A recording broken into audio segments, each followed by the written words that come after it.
dele. Entre outras coisas, também é o nosso grande amigo e colega e damos aqui as boas-vindas ao professor Joanás de Mel. Só para acrescentar, o Dr. Américo Ferreira, o presidente do GEAT, por razões de saúde, não pôde fazer esta introdução e pediu-me para o fazer. Pronto, mas ele deve aparecer por aqui também.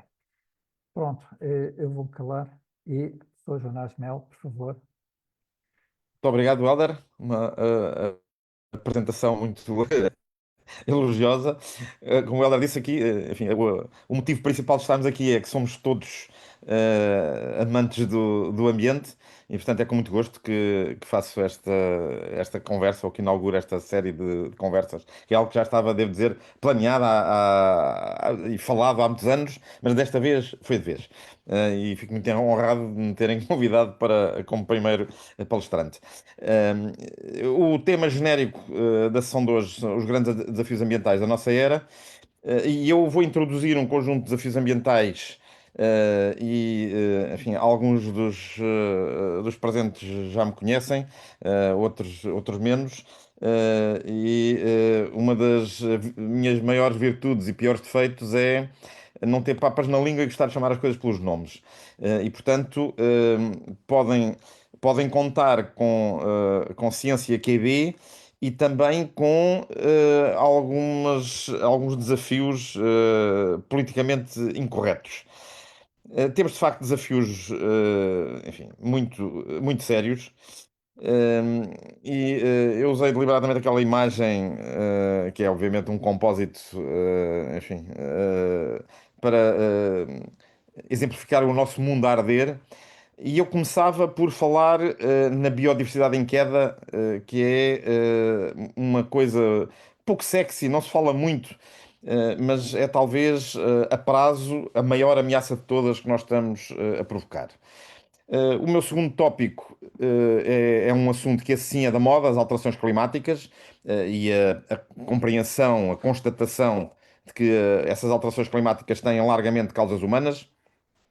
Um terceiro tópico que também não se fala muito, ou pronto, fala-se de vez em quando, quando há seca, se por acaso falta água nas torneiras, é um escândalo, e portanto de vez em quando percebemos que há falta de água. Percebemos quando acontecem, enfim, alguns problemas a nível internacional, que há conflitos por causa da energia, por causa da terra, por causa das matérias-primas. As guerras não são outra coisa senão formas pouco edificantes de controlar recursos.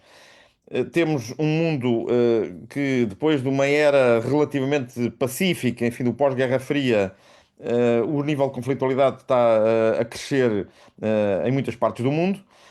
Enfim, somos confrontados com isso todos os dias, com os conflitos mais próximos de nós, com a Ucrânia, o Médio Oriente, mas infelizmente há muitos outros que são mais esquecidos, estão mais longe, são em países, em pessoas que nos dizem menos. É bom termos a percepção de que este conjunto de conflitos e de ameaças ameaça grande parte da população do mundo. Nós, no meio, enfim, dos vários problemas que temos, e não são poucos, apesar de tudo, estamos num canto relativamente privilegiado do mundo.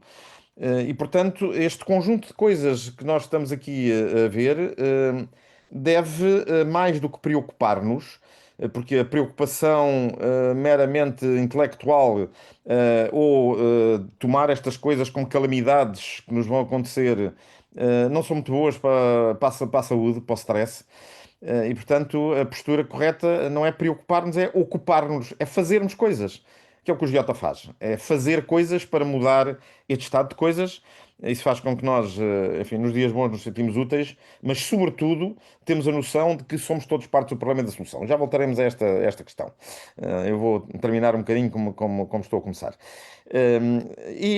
O último tópico aqui, que é, enfim, os outros são coisas que podem ser postas de forma mais ou menos assertiva, mais ou menos até assustadora, em alguns aspectos, mas são coisas que todos nós já ouvimos falar. Aquilo que se fala menos e aquilo que é mesmo politicamente incorreto é falar do nosso paradigma dominante, que é o consumismo. Nós vemos uma sociedade que valoriza, acima de tudo, o luxo, o dinheiro, a ostentação. Enfim, estas imagens são, neste caso, de um casino em Macau. Macau vive do jogo e para o jogo. As torres com centenas de andares, a ostentação, o elogio do luxo. Não é possível a generalidade da população do mundo, como é evidente, aspirar a ter estes níveis de luxo. E, portanto, esta procura dos sinais exteriores de riqueza e, genericamente, a ideia de que desenvolvimento é comprar mais tralha, para ter mais tralha que os vizinhos, um beco sem saída. Portanto, a maior parte de nós, como enfim, vivemos nesta sociedade que nos diz a toda a hora para ser feliz, compra tralha, ou que o objetivo do universo é satisfazer o nosso umbigo.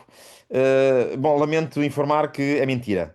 E portanto, se calhar podemos ser felizes com outras coisas, não é? Um número que é verdadeiramente impressionante da perda da biodiversidade. E a origem disto é o Global Living Planet Index da WWF, que monitoriza há várias décadas 5.500 espécies distribuídas por 30 e tal mil populações diferentes no mundo inteiro. Isto é só de animais vertebrados. Portanto, faltam aqui os animais invertebrados, que são absolutamente essenciais à nossa vida. Dou só um exemplo: as abelhas que polinizam as plantas que nós comemos, não é? E outros insetos, não são só as abelhas. E as plantas, naturalmente, não é? Portanto, isto é apenas, se quiserem, a ponta do iceberg dos nossos problemas. Nos últimos 50 e poucos anos, nós destruímos 73% da biodiversidade medida por este índice. Enfim, há várias maneiras de olhar para isto, mas podemos dizer que temos um planeta cada vez mais artificializado e que não só em termos de área cada vez mais é ocupado por nós, e em termos de desvio de recursos é cada vez mais ocupado por nós, como a biodiversidade, em termos de diversidade de espécies vivas, está a cair de forma verdadeiramente catastrófica. Portanto, este nível de degradação da biodiversidade é comparável às chamadas extinções em massa. A maior parte dos presentes já ouviu falar disto. A última grande extinção em massa foi quando caiu um meteorito, chocou um meteorito com a Terra que liquidou 90% das espécies vivas, incluindo os dinossauros. Portanto, a nossa intervenção sobre o território e sobre a biodiversidade está a atingir níveis comparáveis aos da queda de um meteorito que provocou uma extinção em massa. Isto são, enfim, algumas imagens daquilo que ouvimos falar aqui, sim, com alguma frequência, porque há acordos internacionais sobre esta matéria, as Nações Unidas preocupam-se, o Secretário-Geral das Nações Unidas preocupa-se, até diz que nós já não estamos no aquecimento global, estamos na frigideira global. Bom, portanto, isto são números da última década e pouco que nos dizem que em partes significativas do mundo nós temos grandes anomalias climáticas, tendencialmente com aumentos de temperatura muito significativos. Já ultrapassámos a primeira meta do Acordo de Paris, que era não aumentar a temperatura do globo mais de 1,5 graus acima dos níveis pré-industriais. Portanto, já ultrapassámos essa meta. E vamos lá ver se não vamos ultrapassar os 2 graus, que era, digamos, a meta de recuo ou a meta menos ambiciosa do Acordo de Paris. Dois indicadores que são particularmente importantes, enfim, há uma série de outros, em que isto são diferentes tendências de aumento do nível do mar, consoante os diferentes cenários de emissões que nós provocarmos. Isto depende de nós. Portanto, isto tem diretamente a ver com aquilo que eu dizia há pouco: mais do que preocupar-nos, devemos ocupar-nos, devemos pensar seriamente o que é que podemos e devemos fazer para evitar que isto aconteça. Uma subida de nível do mar de meio metro ou de 1 metro pode parecer pouca coisa, mas há países inteiros que vão desaparecer por causa disto, nomeadamente no Pacífico. E nós próprios temos já hoje em Portugal cerca de 90% da nossa linha de costa a risco de erosão, e os problemas com temporais de inverno vão se agravar significativamente nos próximos anos e décadas. O outro gráfico é com os aumentos de temperatura, em que Este cenário muito baixo, em que conseguiríamos ficar abaixo do tal 1,5 graus acima da média, portanto, da era pré-industrial, portanto, neste caso, a referência usada é a média dos anos de 1850 a 1990, a 1900, desculpa. Portanto, essa meta de nós ultrapassar 1,5 graus, essa já foi. A meta de não ultrapassarmos os 2 graus, ainda está em cima da mesa, mas é preciso que tenhamos um bocado de juízo. A tendência que existe neste momento não será mais alta que aqui aparece, mas está-nos a atirar em direção aos 3 graus de aumento de temperatura. Dizem os estudos científicos do IPCC e de, enfim, praticamente toda a comunidade científica, se continuarmos neste caminho, vamos ter fenómenos meteorológicos cada vez mais catastróficos. Isto não é uma suposição, isto não é uma maluquice de cientistas. Mesmo os céticos que dizem que isto não é bem culpa da humanidade, há ciclos geológicos em que isto podia ter causas natural, mesmo esses reconhecem que é isto que está a acontecer. Está a haver um aumento de temperatura, mas a esmagadora maioria da comunidade científica diz não só está a haver um aumento de temperatura que é absolutamente inequívoco e que ninguém contesta, como a causa principal desse desequilíbrio da temperatura, com um conjunto de consequências graves, é de facto aquilo que nós fazemos. E aqui temos, enfim, alguns exemplos de quais é que são as consequências concretas disso. Em 2023, as chamadas catástrofes naturais, é um nome que eu não gosto, mas as expressões que eles usam, os eventos geofísicos, os eventos meteorológicos, eventos hidrológicos, é mais apropriada.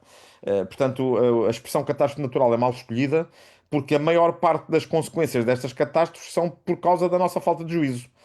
E, portanto, estas perdas, isto é uma estatística feita pela Munich Re, que é uma das maiores empresas resseguradoras do mundo, portanto, é uma das grandes empresas financeiras planetárias que faz seguros às seguradoras.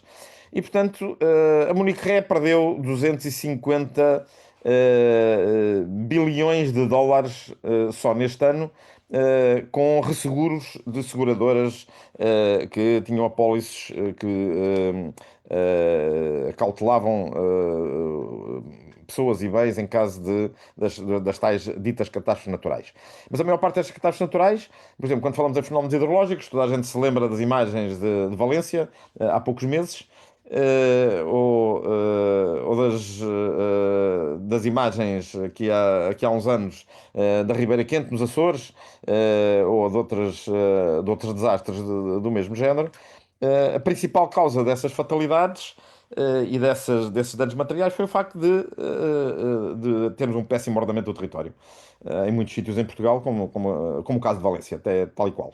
E, portanto, houve um desprezo completo pelos riscos naturais que estavam em causa, e, portanto, no dia em que houve um fenómeno extremo, houve mortes às centenas. Eh, Isto era o estado em que estava o Parque Natural da Serra da Estrela há 3 semanas. Por coincidência, não foi nada planeado, por coincidência eu estava nesta zona, as instruções que havia era para as pessoas não saírem de casa para não ficarem intoxicadas com o fumo. Portanto, não estamos a falar de queimar uns hectares de matagal. Estamos a falar de uma parte significativa de um dos nossos parques naturais que ardeu, literalmente. Enfim, podemos, se quiserem, discutir as causas. Uma das causas, obviamente, é que temos uma ocupação do território completamente desajustada, quer às pessoas que vivem no território, quer à ecologia do território, quer à evolução do clima.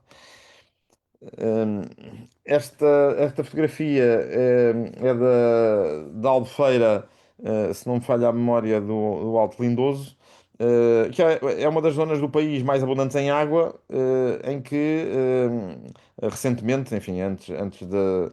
Este ano já foi um ano bastante chuvoso, mas tivemos vários anos de seca sucessiva. E portanto, um dos sítios do país mais rico em água, temos uma albufeira, isto é o fundo de uma albufeira, que está seco, como veem, não é? E por sinal, reparem que a maior parte deste chão já não é solo, é só pedra, não é? Há uma coisa que a maior parte das pessoas desconhece: quando nós enchemos uma albufeira, o solo que estava naquele território é completamente destruído. são, enfim, uma pequena curiosidade, mas tem a sua relevância. Quando se fala, enfim, de fazer novas barragens, às vezes não se sabe bem para quê. Erosão costeira, isto aqui é na Costa da Caparica, aqui há uma dúzia de anos, houve um temporal de inverno, que fez a linha de costa recuar, 20 e tal metros, 20 ou 30 metros, numa noite, numa frente de 2 quilómetros. E temos toda a nossa linha de costa está ameaçada por fenómenos deste género. Portanto, tudo o que seja construção pesada na costa é verdadeiramente uma má ideia. Funchal, 2010, 40 mortos. A culpa não é da água, não é?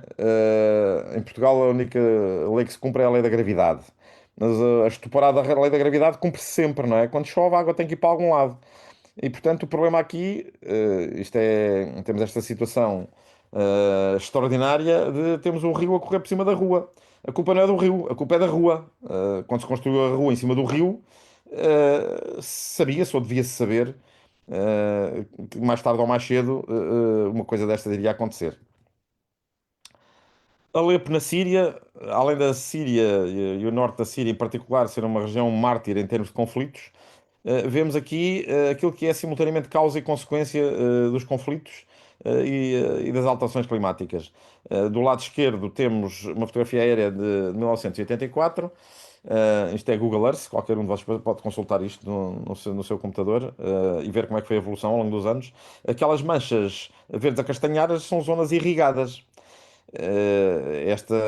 Enfim, a Síria fica na região mediterrânica, é um país muito grande que tem desde um clima mediterrâneo parecido com o sul de Portugal, até clima de alta montanha, até deserto, mas tem alguma abundância de água, e que permitia haver um regadio e uma utilização agrícola bastante significativa. 40 anos depois, o que nós vemos é que essas áreas de regadio basicamente desapareceram. Em parte, isto deve-se à alteração climática, é uma região que é mais árida. Ao longo dos anos, foi havendo, em média, menor abundância de água.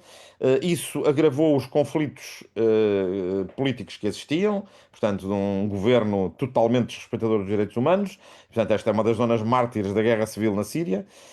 E depois, por sua vez, a guerra tornou inoperacionais os sistemas que ainda existiam, que ainda iam funcionando, embora com menos água.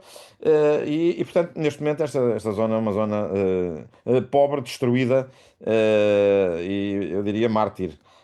Bom, isto é simultaneamente consequência e causa dos problemas portanto, os conflitos e a má gestão do território agravam-se mutuamente. Temos cada vez mais pobres e refugiados. Não fui ver a última estatística. A última vez que vi a estatística havia qualquer coisa na casa dos 20 e muitos, quase 30 milhões de refugiados e deslocados no mundo. Esta fotografia foi tirada, se não falha a memória, no Sudão do Sul. Esta não é minha, é da Rebecca Beckel da Associated Press. E no mundo desta criança, tomar um banho no Alguidar Partido é um luxo. Porque ele vem de uma região onde as pessoas sobrevivem com 3 litros de água por dia. Se calhar a maior parte dos presentes não sabe, mas cada um de nós, em média, gasta na sua casa 150 litros de água por dia. E como estamos pedras na rede para chegar desde a captação até à nossa casa, na ordem dos 40%, de facto foram captados algures num aquífero ou numa albufeira, para cada um de nós, todos os dias, 270 litros de água, mais coisa, menos coisa. E portanto, há não só esta discrepância gritante, e temos qualquer coisa como 1 bilhão de pessoas no mundo que não têm acesso fiável à água potável. Hum, não, isto são, em cima, uma situação que infelizmente é cada vez mais frequente na nossa Europa, que são refugiados, para quem serem maltratados na Europa é uma subida de expectativas em relação à forma como eram tratados nos seus países de origem.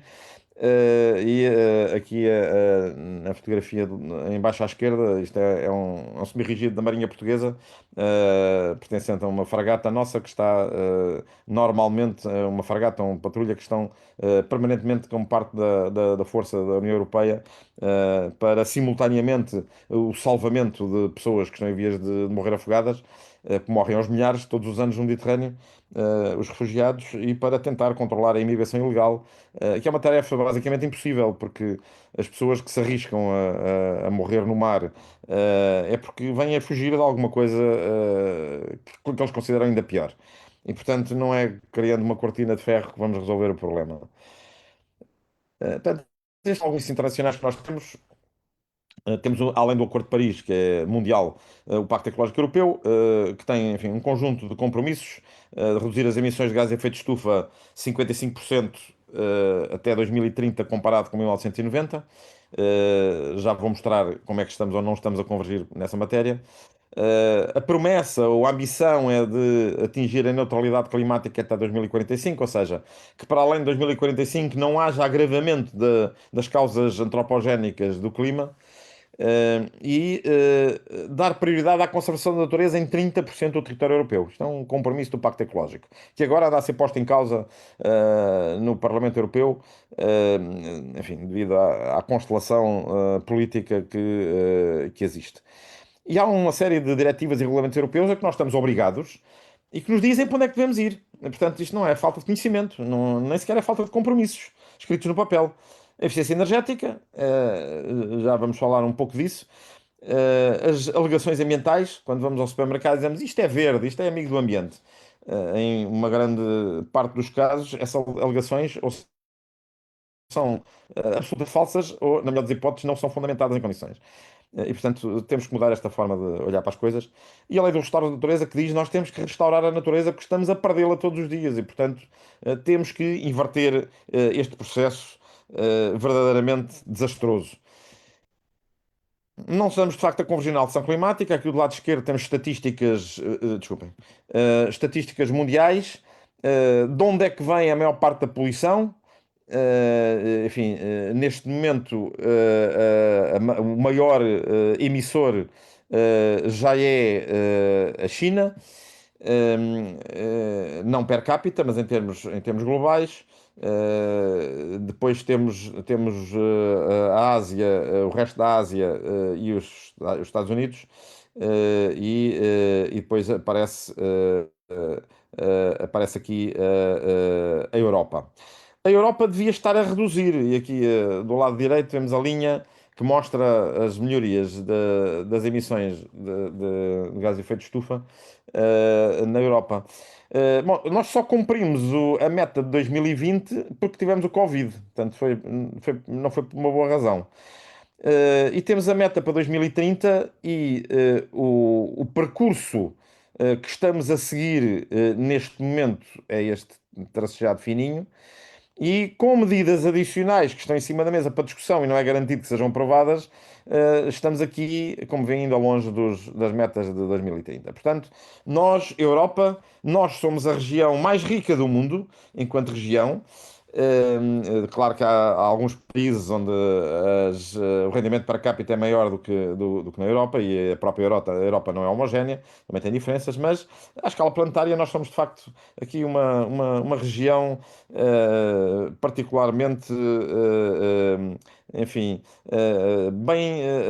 bem dotada nesta matéria. E apesar disso não estamos a conseguir fazer esta convergência e, portanto, se calhar somos ricos demais, se calhar habituámos demais ao conforto e temos dificuldade em perceber que temos mesmo de mudar de vida, se queremos deixar um planeta decente aos nossos filhos e netos.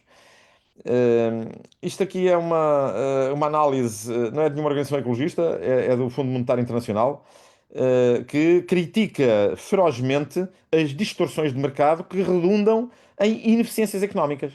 E, portanto, temos esta situação curiosa do Fundo Monetário Internacional ser um dos grandes críticos internacionais das políticas dos países, em particular de protecionismo dos combustíveis fósseis. Em muitos países, aliás, em praticamente todos os países, os custos totais do uso de combustíveis fósseis, se incluirmos coisas como a congestão, a poluição local, a morbilidade causada pela poluição nas cidades, portanto, se incluirmos estas coisas todas, praticamente todos os países têm custos muito superiores do que o preço que é pago por litro de gasolina ou de gasóleo, em relação àquilo que são, em relação àquilo que é o preço de mercado, os custos reais são muitíssimo superiores. E, portanto, são raros os países que pagam simplesmente o custo real. Portanto, ainda há muitos países onde os combustíveis, não só o custo real da poluição, etc., dos impactos, desses impactos todos, não é pago, como nem sequer o custo real de distribuição do combustível é pago. Portanto, é aquilo que nós chamamos os incentivos perversos, que são uma praga no mundo inteiro e em Portugal também. Temos aqui alguns números, por acaso estes números já estão ligeiramente desatualizados.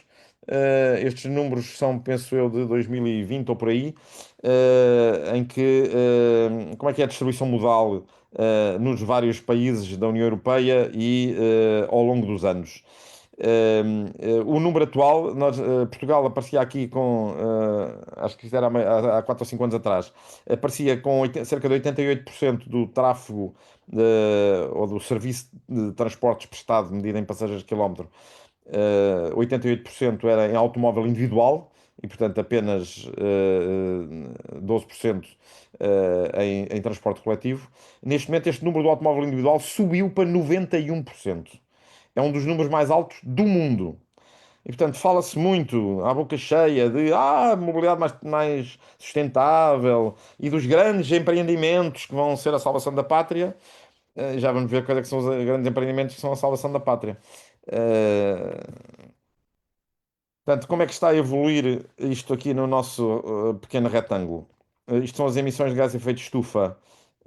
Estes picos desta linha verde escura são as emissões considerando o uso do sol, as alterações do uso do sol. Portanto, com os incêndios deste ano, vamos ter outra destes picos verdes escuros. Portanto, sempre que há grandes incêndios, eu tenho eliminação de biomassa e essa biomassa é transformada literalmente em fumo e em emissões de gases de efeito de estufa. E, portanto, nós vemos que as emissões de gases de efeito de estufa atingiram o seu pico por volta de 2005, depois têm vindo a decrescer. Nos últimos anos têm estado ou estagnadas ou com uma tendência para subir. Ou seja, apesar da emergência climática, da retórica toda por aí fora, nós continuamos a aumentar as nossas emissões de dióxido de carbono. Como, aliás, na Europa elas estão mais ou menos estagnadas, em Portugal estamos mesmo a aumentar. Isto é um indicador muito importante porque é um indicador que mede a eficiência energética da nossa economia. A intensidade energética significa quanta energia que é preciso gastar para produzir 1 euro ou 1 milhão de euros de riqueza. Portanto, as unidades aqui está em terajoules por milhões de euros a preços constantes de 2016. Quando olhamos para estas estatísticas, é preciso sempre trabalhar a preços constantes. Aqueles de vocês que têm um bocadinho de informação em economia percebem o que eu estou a dizer, os outros ignorem. Não, enfim, é uma questão técnica, portanto, mas não vou estar agora aqui a perder tempo a explicar é que o dinheiro desvaloriza e, portanto, temos de usar unidades comparáveis. Então, o que é que nós vemos? Que desde 2005 até ao período da crise económica, nós tivemos uma melhoria da intensidade energética. Primeiro, porque estávamos a investir em eficiência energética e em energias renováveis, e depois, enfim, por razões menos boas, porque havia setores da economia que estavam em perda, por exemplo, houve imensa indústria que fechou na altura do Covid, ou devido, enfim, às políticas de deslocalização. E, portanto, o que nós vemos é que, de facto, a intensidade energética, que devia estar a baixar muito mais, está praticamente estagnada. Temos um historial de políticas energéticas com nenhum esforço de alteração do paradigma, com políticas focadas nos grandes projetos. E quais é que são os grandes projetos que estão neste momento em cima da mesa? Travessias do Tejo, incluindo travessias rodoviárias. O efeito disso é não só criar mais tráfego automóvel, como agravar ainda mais o congestionamento e poluição do ar em Lisboa. Esse é que vai ser o efeito. Não vai resolver os problemas da Ponte 25 de Abril. Vai simplesmente criar mais poluição e congestionamento. O novo aeroporto de Lisboa. Nós não precisamos de aeroporto nenhum em Alcochete, que aliás é um desastre em todos os aspectos, económico, ecológico, irá pôr em risco a reserva estratégica de água do país, que é o aquífero do Baixo Tejo. Portanto, uma coisa é o que se diz no discurso, outra coisa são as decisões na prática, e é importante que todos nós tenhamos esta percepção e nos nossos círculos, e muitos dos presentes são professores, que transmitam isto, que digam o rei vai nu.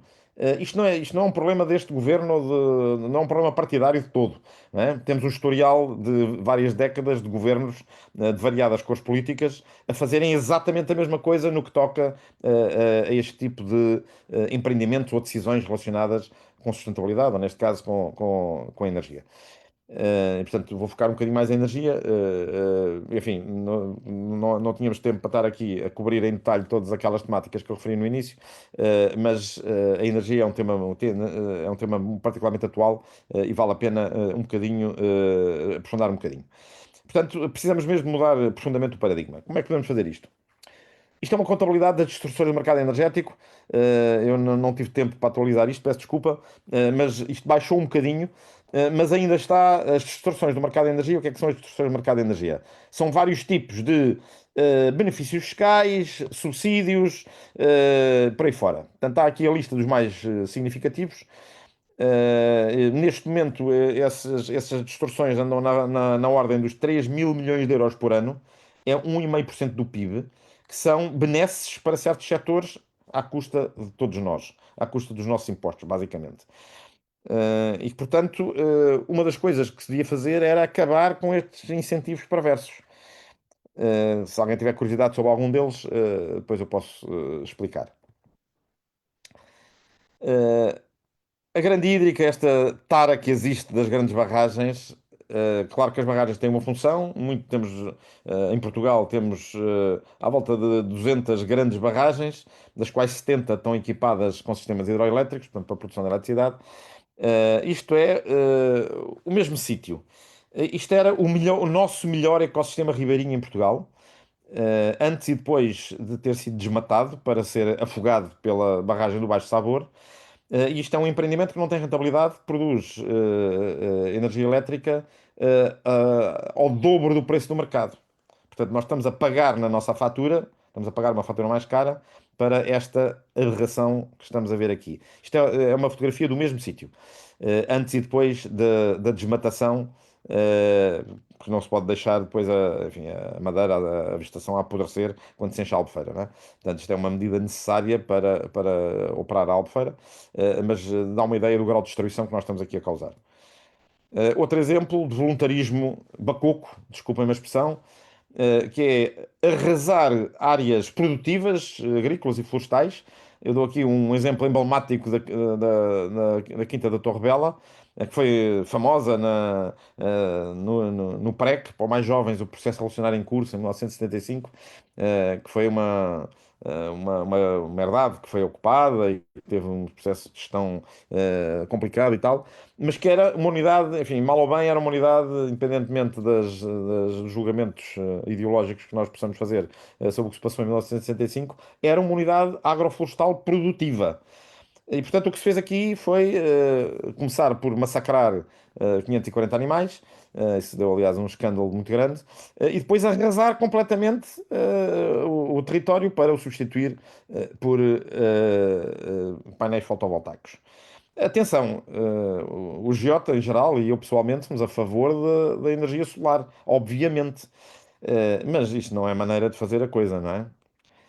Isto é aqui uma síntese breve dos impactos das energias renováveis e é bom que tenhamos a noção de que não há tal coisa como energia completamente verde, não é? Todas as formas de energia massificada têm algum impacto negativo, umas piores que outras, e portanto tudo depende da conta, peso e medida com que as coisas sejam feitas. No nosso contexto tecnológico atual, a forma de energia que tem um potencial de crescimento maior é a energia solar descentralizada, fez bem, descentralizada, porque é muito mais resiliente, é muito mais eficiente, não se compara ao nível de conflitualidade, a conflitualidade é muito mais baixa, é sobretudo uma conflitualidade burocrática, vamos dizer assim, não factual, não no território. Tem a dificuldade de ter um investimento inicial mais alto e de ser mais burocrática e, portanto, por isso é que não tem sido feita. E se nós quisermos comparar os custos de várias formas de energia, o padrão é o mesmo. Portanto, vemos que há várias formas de energia que têm diferentes custos, mas de longe, a forma mais interessante de nós termos mais energia disponível é poupar energia. É rentável, dá dinheiro. ok? E o Estado tem estado a investir duas ou três vezes mais dinheiro em aumentos de capacidade na rede elétrica, na rede de gás, em projetos mais ou menos faraónicos, em vez de apostar a sério na eficiência energética. Portanto, os apoios que existem à eficiência energética são alguns, mas são muito insuficientes. Portanto, o que é que nós podemos fazer? Isto é um exemplo de potenciais de poupança. O que é que nós podemos poupar na nossa casa? O que é que nós podemos poupar na indústria? Na nossa casa, o potencial tecnológico, ou seja, com a tecnologia que já temos, o que é que podemos poupar? Podemos poupar metade da energia que estamos a consumir. Na indústria, que já faz isto há uns anos, portanto já há muitos anos que investe em eficiência energética, pá, aí, 20 anos que a indústria começou a investir em eficiência energética, mas mesmo assim ainda era possível poupar qualquer coisa como 22% da energia que consome de forma economicamente interessante. Ok? Então porquê é que isto não se faz? Portanto, enfim, podemos passar aqui várias horas a discutir as medidas concretas, o detalhe das medidas, mas a questão é que estes potenciais existem, estão demonstrados, estão mais que demonstrados, constam nos programas oficiais, portanto, porque é que não se faz? Resposta muito simples: falta de conhecimento, ignorância e ou falta de dinheiro, porque as entidades, as famílias, as empresas, onde a maior parte destes benefícios ou destas poupanças podiam ser feitos, ou não têm o conhecimento, ou não têm meios financeiros para conseguir fazer os investimentos necessários para conseguir concretizar essas poupanças, porque várias destas coisas implicam efetivamente algum investimento.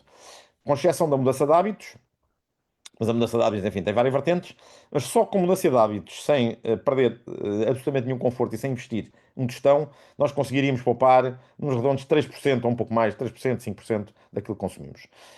Com algum investimento em equipamentos, esquentador, o frigorífico, e fora, com aquecimento de águas quentes com energia solar e com a reabilitação de edifícios, somando isto tudo, nós conseguiríamos poupar até 50% daquilo que gastamos nas nossas casas.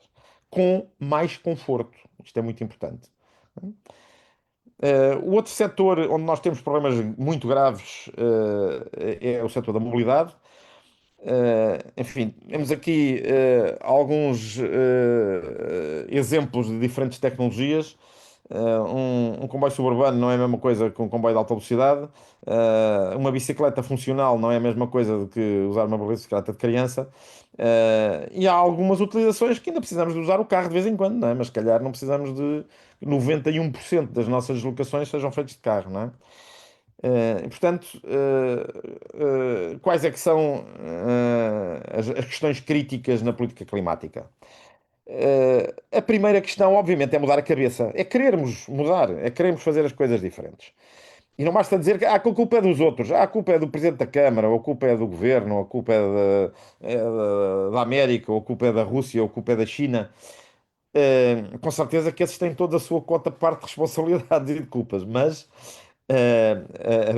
a culpa tem tendência para morrer solteira, mas não precisa. Porque, em última análise, todos estes impactos são causados pelo nosso padrão de consumo. E, portanto, se nós não tivermos dispostos a mudar de hábitos, nunca nada muda. E, portanto, eu vou invocar aqui o Papa Francisco duas vezes. O conceito da conversão ecológica. Conversão ecológica não significa viver mal, significa viver melhor com menos. Significa habituar-nos a ser mais felizes com menos. Gozarmos mais a natureza, em vez de andar a fazer atividades, em vez de andar a passear de avião. E portanto, enfim, há muitas maneiras de o fazer. O Giota passou os últimos 40 e muitos anos a fazer exatamente isso. Temos projetos de regeneração ecológica, temos projetos de educação ambiental. Valia a pena, por exemplo, visitar o Polo Tornada, que é gerido essencialmente pelo Giota, que é um fantástico centro de educação ambiental, com uma pequena zona úmida, embora a escala nacional não seja, enfim, uma coisa, uma das mais conhecidas, mas que a nível local é muito importante. Portanto, temos que pôr em prática esta construção ecológica. E temos que pôr, como o Papa Francisco disse, todos, todos, todos. Ninguém está de fora. Somos todos responsáveis pelo problema e somos todos corresponsáveis pela solução. E, portanto, é preciso percebermos isto, metermos isto na cabeça. No concreto, quais é que devem ser as prioridades? A primeira prioridade da política energética e climática tem que ser a eficiência. Eficiência, mais eficiência, que os potenciais de poupança económico, dependendo dos setores, andam na casa dos 20 e tal, 30%. Os economicamente rentáveis, a curto prazo. Portanto, é essa que tem que ser a primeira prioridade. Institucional e também nos sítios onde cada um de nós trabalha. Na nossa escola, no nosso local de emprego, se for diferente de uma escola, na nossa casa, entre a família e os vizinhos, no nosso condomínio. Há muitos sítios onde cada um de nós pode ter essa influência, desde que saiba de que é que está a falar, naturalmente. Segundo ponto, ou segunda prioridade, energia renovável descentralizada de baixo impacto.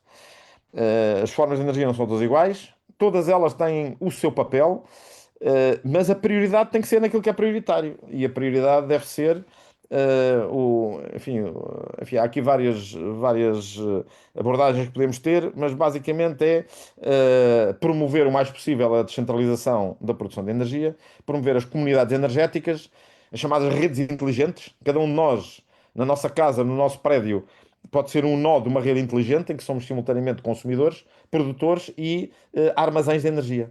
E, portanto, este é o futuro. É para aí que tem que se caminhar e é importante que as pessoas percebam que é esse o futuro e começar, na medida do possível, a alinhar com esses objetivos de futuro.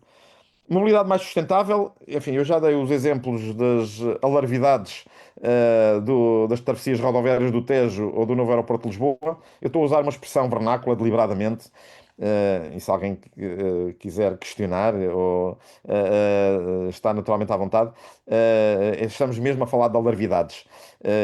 A politiquice não desculpa tudo. E, portanto, estamos a ir completamente contra aquilo que o próprio governo declara que é uma prioridade, que é a sustentabilidade e a ação climática e tal. Portanto, precisamos de menos carros, muito menos carros. Precisamos de mais transporte público, menos avião e rodovia, mais ferrovia. O Giota está a lançar uma campanha que se chama Ferrovia para Todos, em que o objetivo é que 80% da população portuguesa seja servida pela rede ferroviária, que haja comboios nas pontas da rede, pelo menos cada 2 horas, que consigamos fazer Lisboa ao Porto em velocidade convencional, não é em alta velocidade, em velocidade convencional, que é muito mais barata que a alta velocidade. 2 horas de Lisboa ao Porto é mais que suficiente. E temos comboios frequentes nos eixos mais importantes, mas mesmo nas pontas da rede que têm menos gente, isto tem que ser um fator de coesão territorial. Os incêndios que nós assistimos, uma parte significativa da causa disso é que despovoámos o nosso interior. As nossas aldeias estão a morrer. E isso tem a ver com várias coisas, tem a ver com a saúde, tem a ver com a educação, tem a ver com o acesso a uma série de serviços, mas também tem a ver com a mobilidade mais barata e acessível. Portanto, isso significa ter uma rede ferroviária convencional que chegue à esmagadora maioria da população. E não temos hoje em dia o nosso chamado Plano Ferroviário Nacional, seria para rir se não fosse para chorar. Bom, combate à pobreza energética é outro aspecto crucial.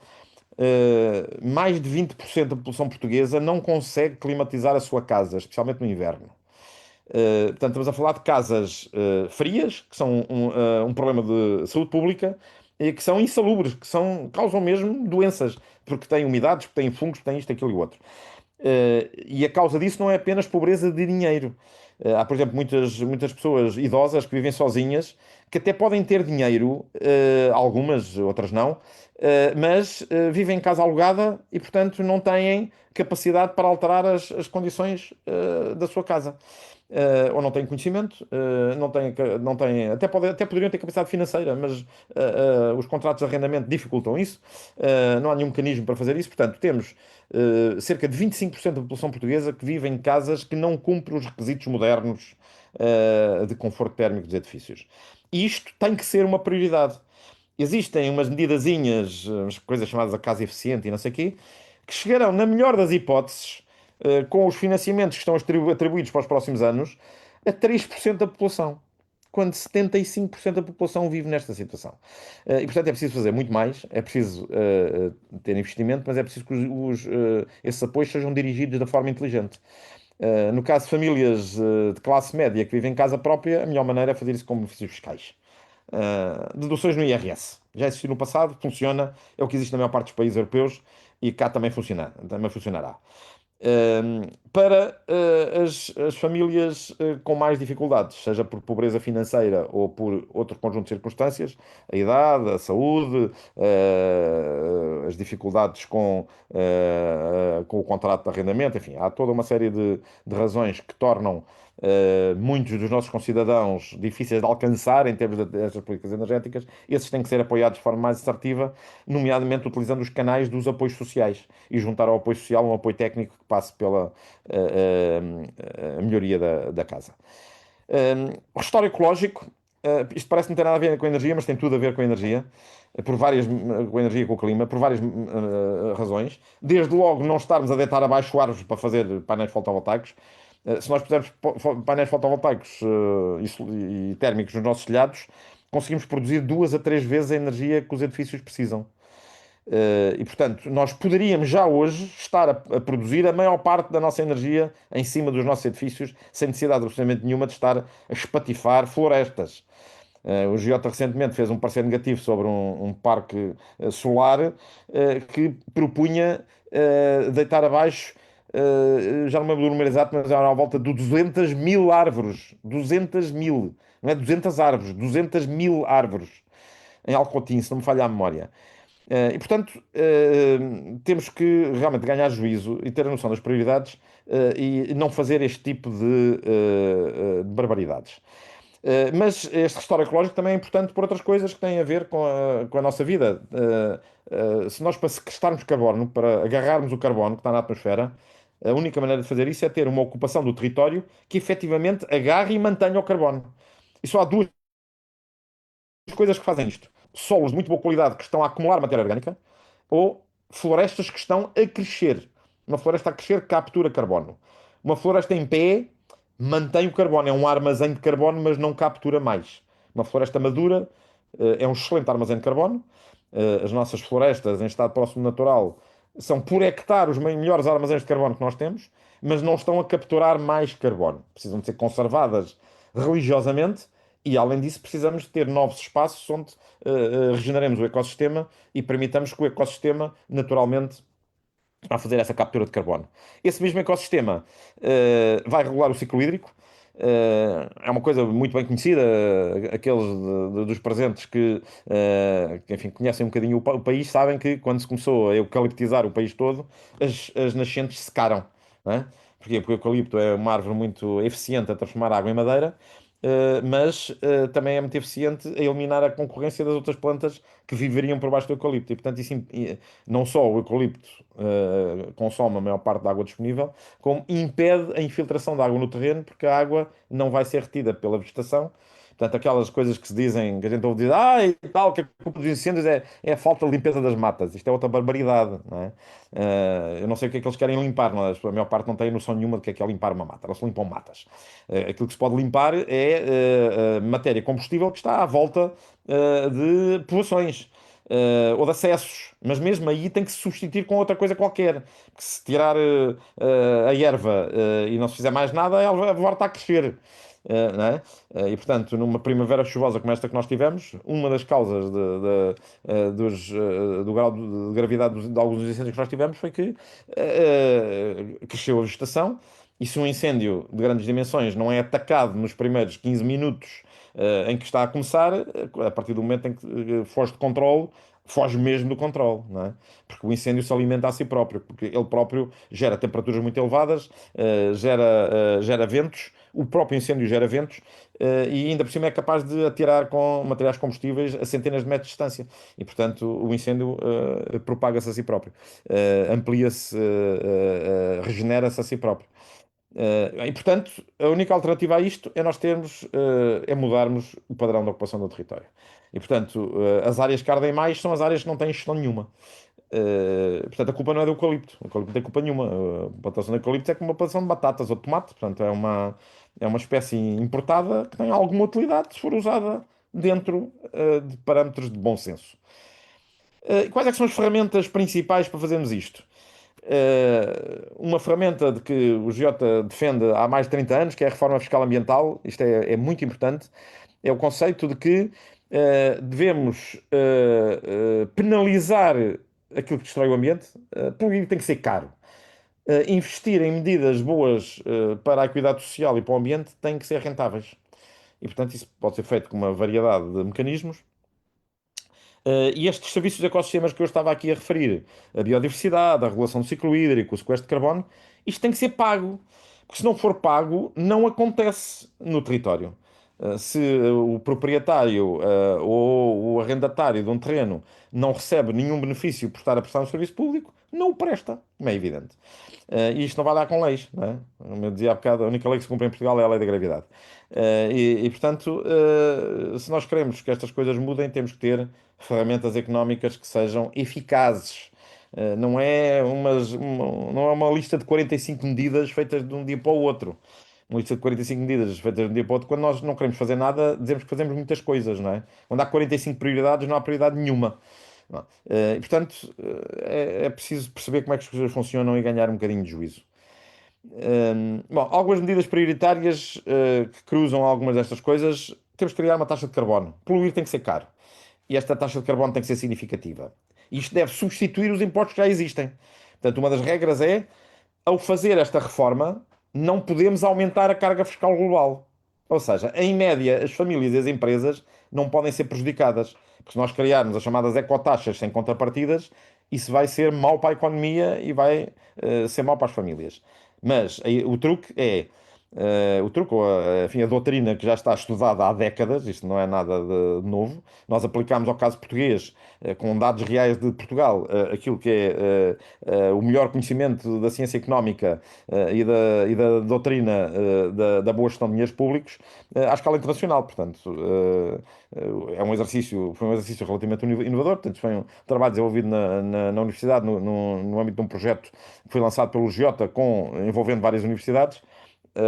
A minha equipa na universidade fez a parte que tinha a ver com a política energética, e as conclusões são interessantes.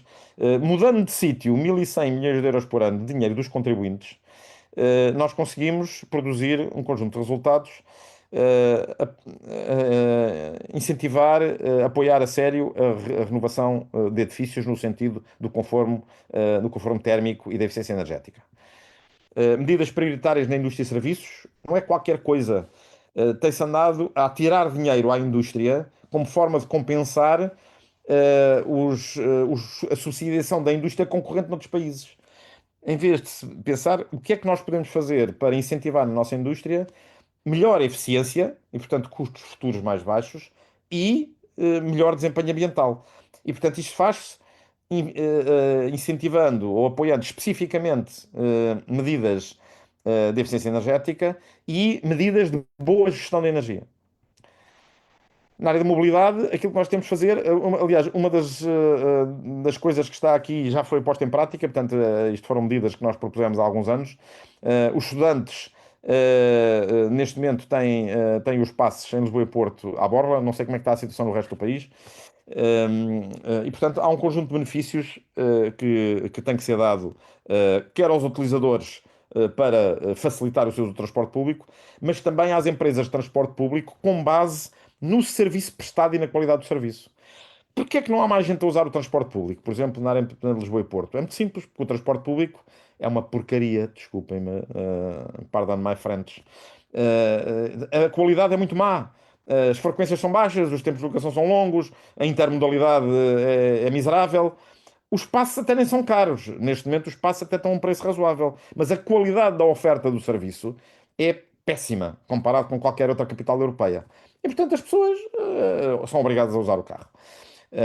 Portanto, obviamente não devia haver incentivos fiscais para a aquisição de automóveis, não é? Qualquer que seja a tecnologia. Um carro elétrico tem algumas vantagens em relação a um carro convencional, mas continua a ser uma forma de deslocação muito mais agressiva ambientalmente do que qualquer transporte público, não é? E, portanto, não tenho nada contra os carros elétricos, mas tenho certamente contra a utilização do dinheiro público, para que pessoas ricas comprem para carros elétricos. Pessoas, que não são ricas não têm dinheiro para comprar carros elétricos.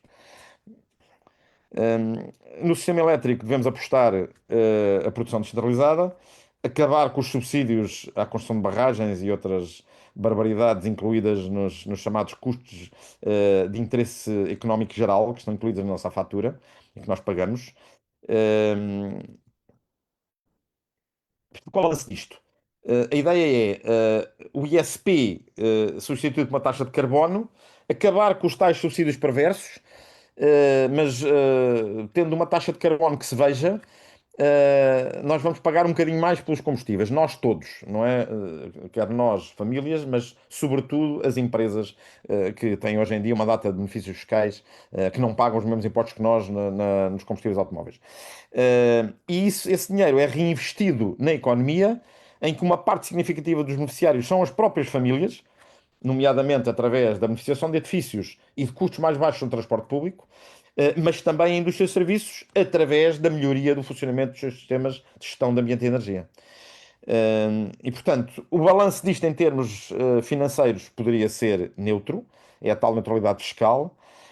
As poupanças de energia que aqui estão representadas e que são conseguidas com este tipo de medidas representam um corte de 22% no consumo de energia final e uma redução de 35% nas emissões de dióxido de carbono, e depois, enfim, com efeitos positivos no PIB, no emprego e no rendimento disponível das famílias. E, portanto, medidas desenhadas desta forma, mas com a condicionante muito importante de que o produto do tal imposto sobre o carbono, da tal taxa de carbono, tem que ser reinvestido na economia e nas famílias. Só dessa forma é que há estes efeitos positivos, seja ao nível do PIB, portanto da economia em geral, seja ao nível do rendimento disponível para as famílias e do emprego. Mas o efeito das medidas montadas desta forma é positivo em termos sociais e económicos. É muito importante isto, porque, enfim, quem percebe pouco de economia em geral e economia ambiental em particular, tem a ideia errada de que as chamadas ecotaxas, portanto, os impostos ambientais, que são prejudiciais para as pessoas mais pobres. Isso só é verdade se as coisas forem mal feitas. Se as coisas forem bem feitas, isso não é de todo verdade. E pronto, terminei aqui, enfim, o peixe que me pediram para vender, ou que eu tomei a iniciativa de vender conforme os objetivos do evento, e estou à vossa disposição para as questões que queiram colocar. Não há perguntas tolas, a não ser aquelas que não se fazem. Ora, e já vejo aqui um primeiro cliente satisfeito, espero eu. Francisco João, Ambrosio. desculpa, Desculpa, deixa-me só dizer uma peço coisa. desculpa, Desculpa, Carla, desculpa. tens um recado para dar. Desculpem. Olha, muito obrigado, João, muito obrigado pela tua exposição. Eu iria só fazer aqui uma breve informação sobre os docentes que estão em acreditação. Eu coloquei no chat um formulário para registar a presença, se faz favor. Está bem? Portanto, basta preencher. O número da ação é o 42.201, está bem? E depois na caixa do e-mail recebem a confirmação do preenchimento deste registro, está bem? Obrigada, dou seguimento ao debate energético.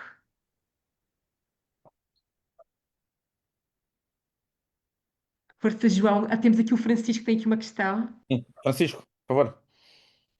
Acho que tenho que permitir ao Francisco que fale.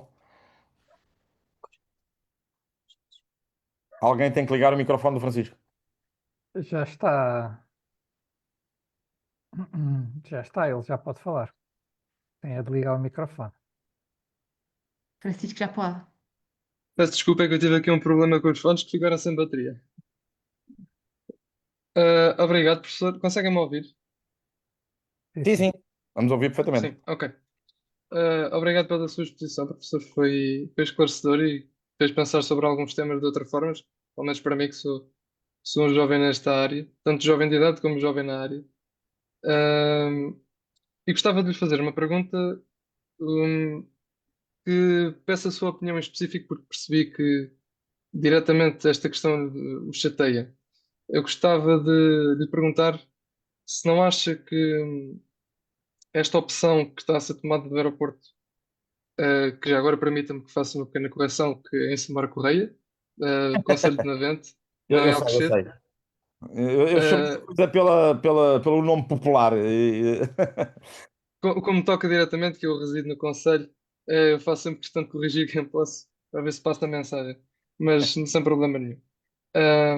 Eu gostava de lhe perguntar se não seria mais vantajoso fazer um investimento na alta velocidade com conexões internacionais, ou seja, ligar a Portugal através da alta velocidade à Espanha, a França e outros territórios europeus, como já foi o objetivo, excluindo a opção do aeroporto, e investir o dinheiro que vai ser gasto nesse aeroporto, tanto na alta velocidade internacional, como no reforço da rede nacional. Ligar, lá está, as pontas, aos grandes centros urbanos e às cidades e aos aglomerados urbanos de grande dimensão, como Lisboa, Porto e o que será um dia Coimbra, que está em franco crescimento. Ah, vamos mandar bolinha? Um de cada vez? Peço desculpa para. Então, Termino, Francisco. Eu já terminei, professor, não sei se conseguiu ouvir o fim. Está A sem som. resposta, Sim. a resposta simples à pergunta é sim. Aliás, a tal campanha da Ferrovia para Todos que o Jota está a desenvolver, são exatamente esses os pressupostos. Portanto, a prioridade das prioridades deve ser na ferrovia, a rede intercidades, enfim, podemos dar detalhes sobre isso se quiserem, mas a ideia no fundo é ter uma rede nacional de intercidades com horários completamente conjugados que sirva o território nacional inteiro. Ou pelo menos o continente, às ilhas é um bocadinho mais difícil de chegar, quer dizer, atravessar o Atlântico é mais complicado, mas que sirva o território todo. E essa é uma das grandes prioridades. A outra grande prioridade é reforçar o sistema ferroviário nas áreas metropolitanas. Lisboa, Porto e também o Algarve, porque o Algarve funciona um pouco como uma área metropolitana em termos funcionais. E, portanto, temos mesmo de reforçar estes dois grandes serviços ferroviários. E se nós fizermos isto, conseguimos ter uma complementaridade entre os aeroportos que já existem. Nomeadamente, Lisboa pode ser complementar com o Porto, portanto, propomos ligar Lisboa-Porto. Neste momento já seria possível fazê-lo em cerca de 2 horas e meia, que é basicamente a velocidade a que andam os. Aliás, com os Alfas até era possível fazer em tempos mais curtos. E com o aeroporto de Beja, que também já existe, não é? E não é preciso alta velocidade para nada disto. A alta velocidade foi inventada para concorrer com o avião. E, portanto, e no caso de Lisboa-Porto não se justifica, porque se nós fizermos Lisboa-Porto em 2 horas, já é concorrencial com o avião. Para as ligações internacionais, a começar pelas grandes cidades espanholas, Madrid, Barcelona, Sevilha, é de facto muito mais interessante fazê-lo em alta velocidade ferroviária do que fazê-lo de avião, e a ligação à Europa é a mesma coisa. Portanto, a resposta a isso tudo é sim. Em termos de localização, agora se me perguntarem, mas Lisboa precisa de um aeroporto novo ou não? Se um dia cai um avião em Lisboa, para onde é que vai logo haver uma decisão de mudar o aeroporto? Vai para onde? Bom, Alcochete é um sítio péssimo. Das localizações que estavam em estudo, as últimas, enfim, o Montijo era ao nível da pura estupidez, portanto ninguém levava aquilo a sério, que saiba aliás, uma piada entre os especialistas era, qual é o pior sítio em Portugal para pôr um aeroporto? É no Montijo. Bom, com exceção do Montijo, de facto, e de Rio Frio, que também não tinha pé nem cabeça, Alcochete era o pior sítio. E houve localizações que eventualmente ficaram de fora, uma que é mais ou menos óbvia, que é a OTA, que merecia pelo menos ter sido seriamente considerada, e não foi. Eu não estou a dizer que se devia fazer um aeroporto novo na OTA ou num sítio qualquer. Estamos a dizer que a prioridade é usar o que já temos com uma rede ferroviária intercidades de jeito que precisamos dela em qualquer caso. E isso permite eventualmente aliviar o aeroporto de Lisboa, que efetivamente está muito congestionado. Portanto, uma grande parte do tráfego do aeroporto de Lisboa devia ir ou para comboio ou para outros aeroportos. Portanto, essa é que é a prioridade. Não é má ideia que haja um plano B, um sítio alternativo para um aeroporto, se e quando algum dia for preciso. E esse sítio não deve ser, em caso algum, Alcochete, que está em cima, não sei se sabem, da maior reserva de água do país, que é o aquífero do Baixo Tejo. Para terem uma noção, ponham a mão no ar toda a gente que já viu Alqueva. Tem a noção também de Alqueva? tens aí a Susana Coelho, que está a fazer está a querer fazer uma pergunta Ah, também. já vamos à Susana Coelho. Bem, a reserva do Baixo Tejo Içado, o aquífero do Baixo Tejo Içado tem água equivalente a 50 alquevas. Ok? Bom, portanto, por todas as razões e mais uma, não se deve pôr nenhum aeroporto em Samora Correia barra Benavente barra CTA, portanto o Alcochete é do nome do campo de tiro, não é do nome do sítio, efetivamente, onde seria o aeroporto. E portanto há muitas outras coisas que devem ser feitas em vez disso ou antes disso. Susana,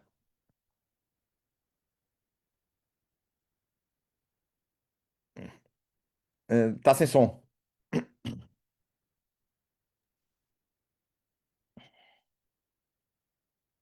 Não. A Susana continua sem som, fica sem som e depois volta, fica... Tá, agora Agora está está bom. com som. Ah, ok. Boa tarde a todos. Antes de mais, gostaria de felicitar o Jota por esta iniciativa, que penso que realmente é excelente, independentemente de ser mais direcionada a docentes ou a um público geral.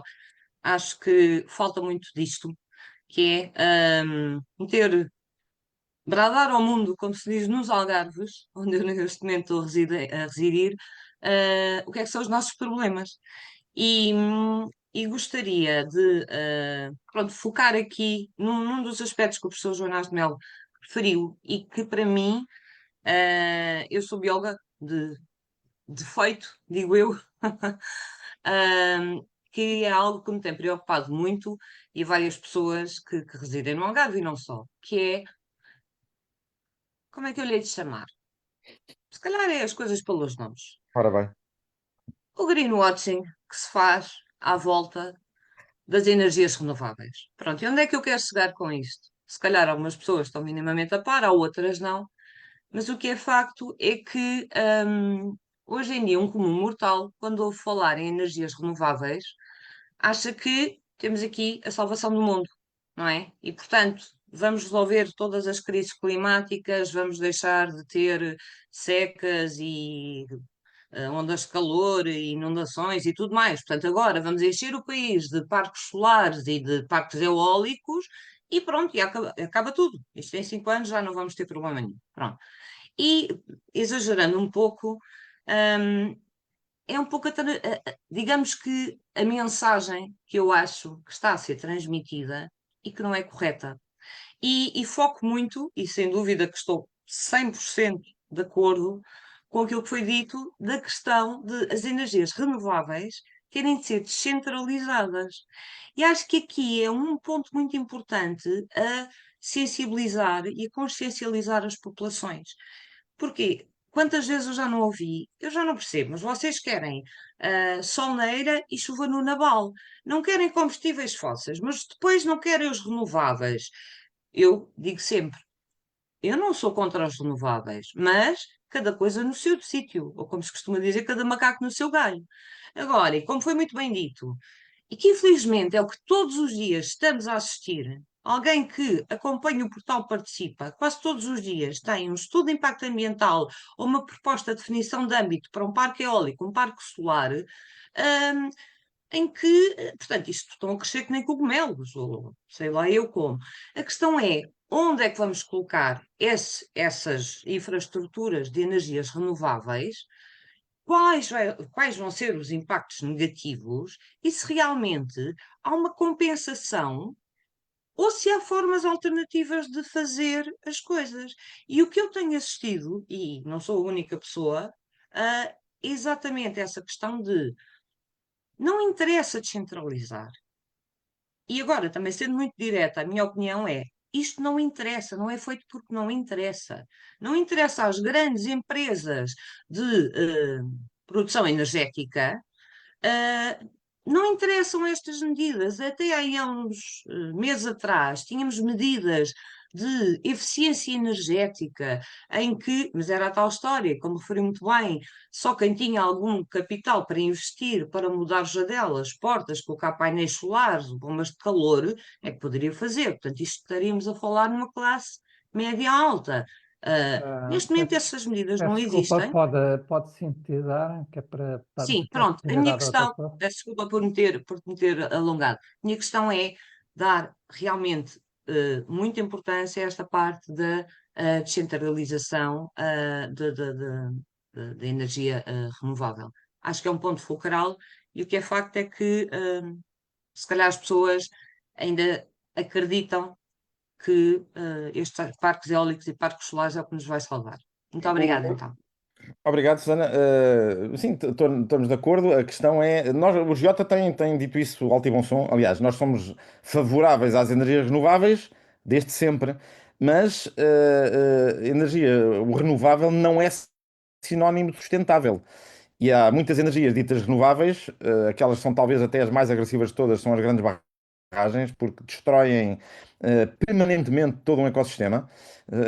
Mas quando estamos a falar destes megaparques solares, não são tão más como as grandes barragens, mas é o mesmo tipo de problema, não é? Os territórios são destruídos, não são tão sensíveis, ou não são tão raros e preciosos, mas deitar árvores abaixo para produzir energia é verdadeiramente uma barbaridade. E, portanto, a única forma de contrariar isso é haver incentivos económicos para se fazer uma coisa diferente. E, portanto, o que está aqui em causa é os cidadãos em geral pressionarem os seus eleitos. E, enfim, todos nós temos representantes, temos um local de trabalho e, portanto, temos que espalhar esta mensagem no nosso local de trabalho, na escola, onde estão os nossos filhos, os nossos netos, e junto, e alguns de nós têm ligações partidárias, aos vários partidos não interessa, partido A ou B. O Giota tem, desde sempre, tem a postura de ser politicamente interventivo, mas estritamente apartidário. Portanto, quando nós mandamos propostas para os órgãos de soberania, para o Governo, para a Assembleia da República, mandamos para a Assembleia da República, mandamos para todos os grupos parlamentares da Assembleia da República. E, portanto, há uns com quem é mais interessante falar, há outros com quem é menos, mas a mensagem vai igual para todos. E temos feito. Temos tentado passar essa mensagem. Mas vamos pôr a coisa assim. As pessoas não se mexem apenas por motivos, vamos chamar, meramente intelectuais.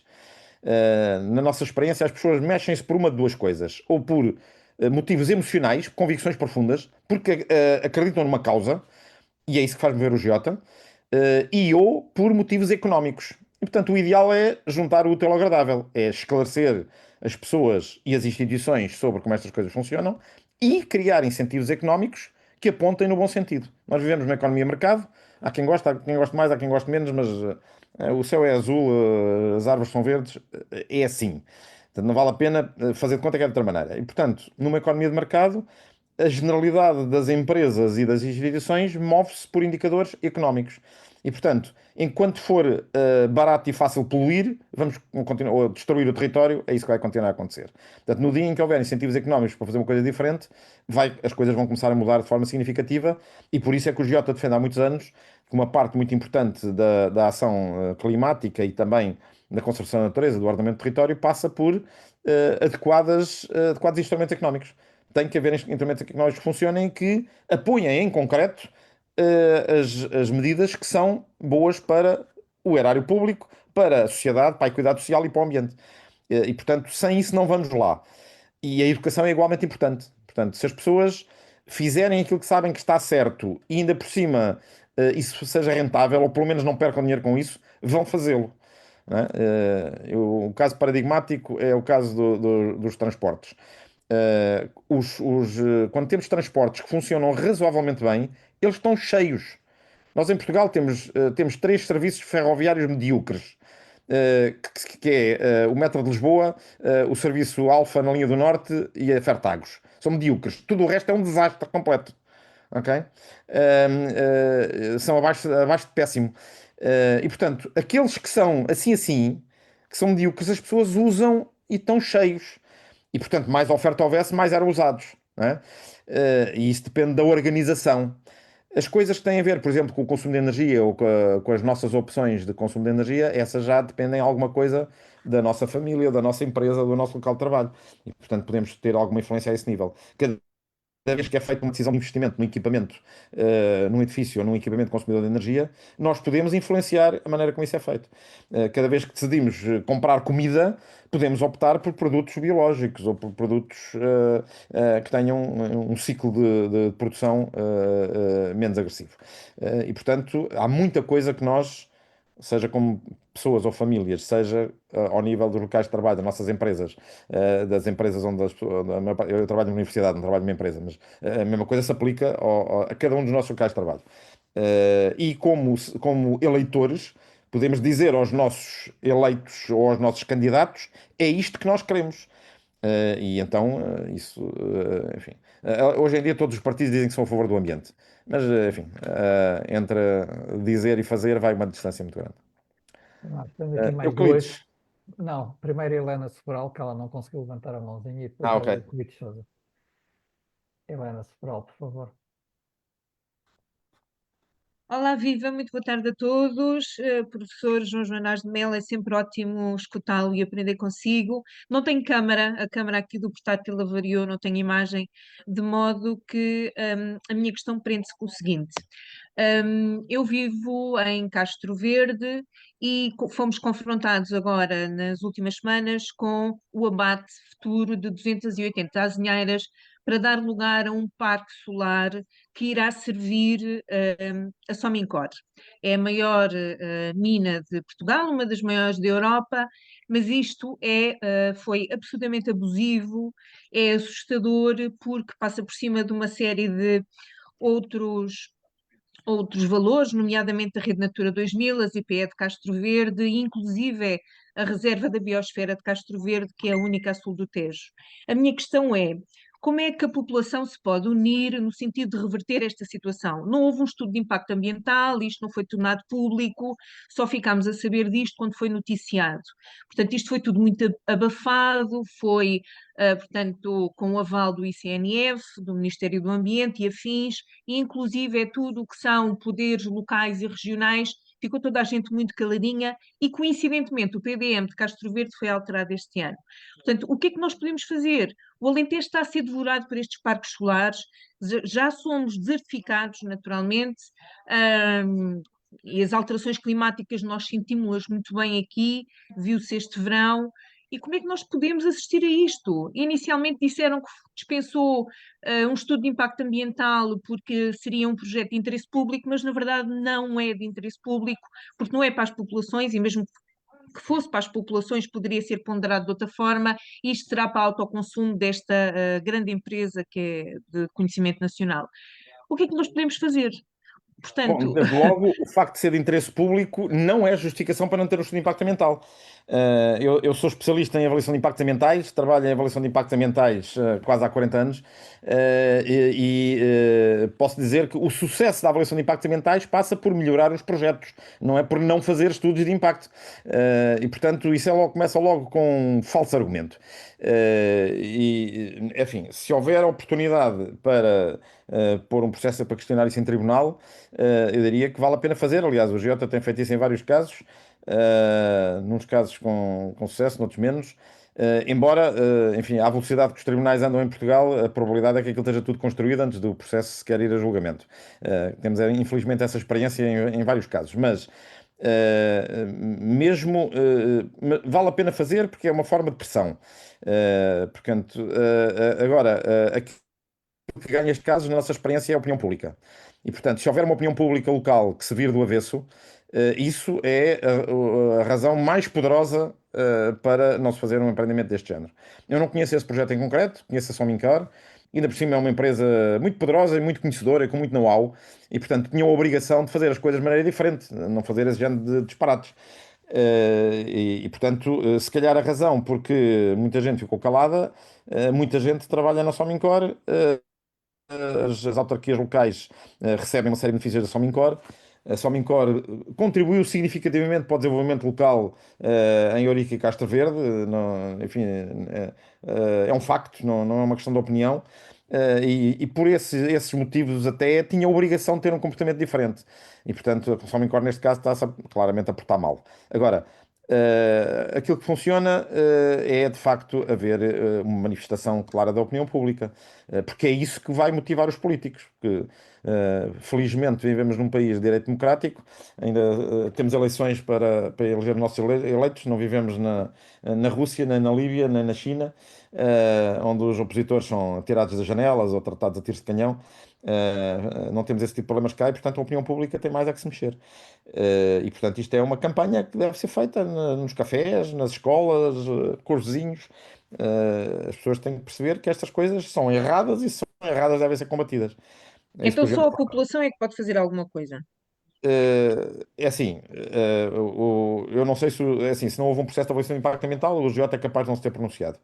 Mas o GJ emite dezenas de pareceres por ano sobre coisas deste género. E, portanto, podem naturalmente associar-se ao GJ ou outra organização ambiental. A Uhum. melhor forma, o peso, numa opinião do GJ, lamento dizer, ou é a ordem natural das coisas, é um bocadinho maior do que de cidadãos individuais. Não é maior do que uma comunidade local organizada. Experiências que nós temos de sucesso neste género de batalhas é quando nós juntamos o conhecimento técnico e nacional que temos com uma vontade local de querer resistir à barbaridade. Esses são os casos de sucesso. E temos assistido a isto em vários sítios, nas questões do lítio, a questão de algumas das barragens. Foi assim que se chumbou a barragem de Fridão, em Amarante. Foi com uma conjugação de vontades locais, de uma oposição local, com o conhecimento que nós podemos também ajudar a trazer. E, portanto, há sempre alternativas. Uma alternativa é, por exemplo, pôr esses painéis fotovoltaicos em cima dos edifícios que já existem. É muito simples.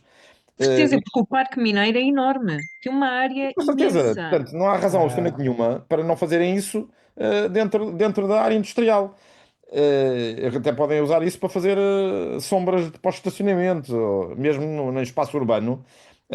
Como eu disse, não sei se reparou nesse detalhe, a energia que é possível produzir em cima dos nossos edifícios é 2 a 3 vezes mais do que a energia consumida pelos edifícios. Isto não nos dispensa estar ligados à rede elétrica, porque para ter armazenagem local é muito cara.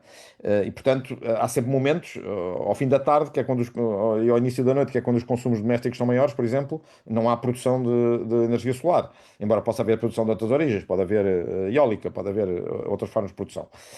Mas. Pelo menos durante as próximas décadas, vamos sempre precisar de estar ligados à rede. Mas a maior parte do consumo energético da indústria é durante o dia, que é uma das razões porque a indústria, a nível nacional, está a apostar imenso no fotovoltaico. Mas pode pô-lo em cima dos telhados, não há razão nenhuma para ir abater árvores para fazer isso. E, portanto, isto é uma questão política, não é uma questão técnica. É também uma questão técnica no sentido em que estamos a dizer que queremos regenerar o território e queremos respeitar a natureza e não sei o quê, e depois fazem-se estas barbaridades. Portanto, desse ponto de vista é também uma questão técnica, mas é sobretudo uma questão política e até de postura da própria empresa. E, portanto, se a população se insurgir contra a empresa porque está a fazer uma barbaridade, e eu conheço um bocadinho a Somincor, aliás, parte do meu primeiro trabalho profissional foi analisar exatamente o estudo de impacto ambiental da Somincor, já lá vão 37 anos, ou coisa que valha, e portanto eu sei que a Somincor tem o know-how para fazer isso. Tinha a obrigação de se fazer melhor, não é? Portanto, tem capacidade para fazer melhor. E, portanto, não fizeram porque alguém decidiu, não, queria poupar uns trocos, e então meia bola e força, isto é aqui, são aqui uns campesinos que não interessam a ninguém, portanto, nós somos poderosos e fazemos o que queremos. Portanto, há de ter havido enfim, algum gestor ou algum advogado que decidiu isso, algures. Não é uma decisão inteligente do ponto de vista empresarial, e, portanto, a forma de combater isso é com uma oposição local. E pode ser ajudada por outras coisas, pode ser ajudada por um apoio de organizações como a GIOTA, pode ser ajudada por um processo em tribunal, mas o fator principal é mesmo a oposição local. o Euclides, vou poder falar. Muito boa tarde, parabéns pela iniciativa, obrigado pela informação que partilharam. Tenho alguns comentários a fazer, ligados com a apresentação feita pelo professor Joanás de Melo, a quem saúdo.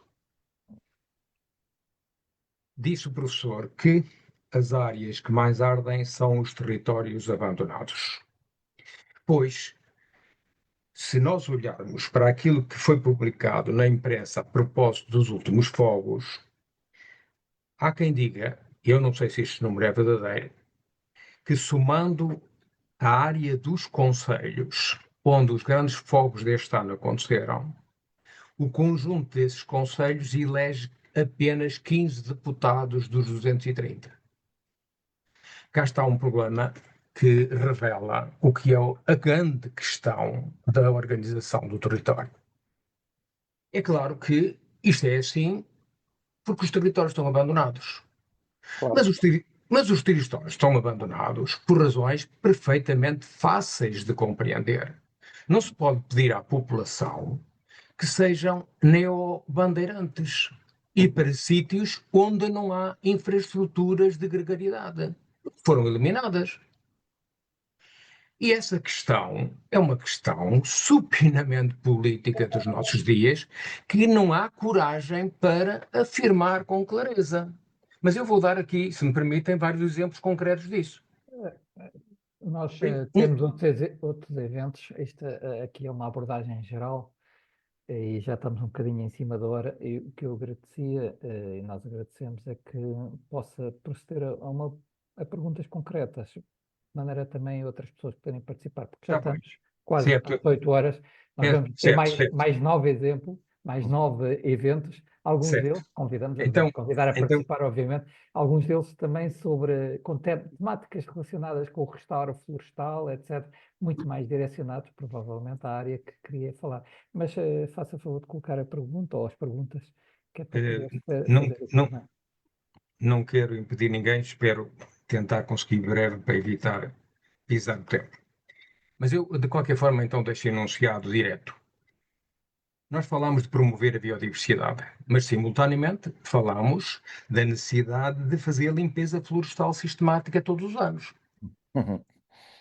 Como é que uma coisa se liga com a outra? Ou deve haver regras que não há para as limpezas florestais? Porque todos nós somos a favor da prevenção.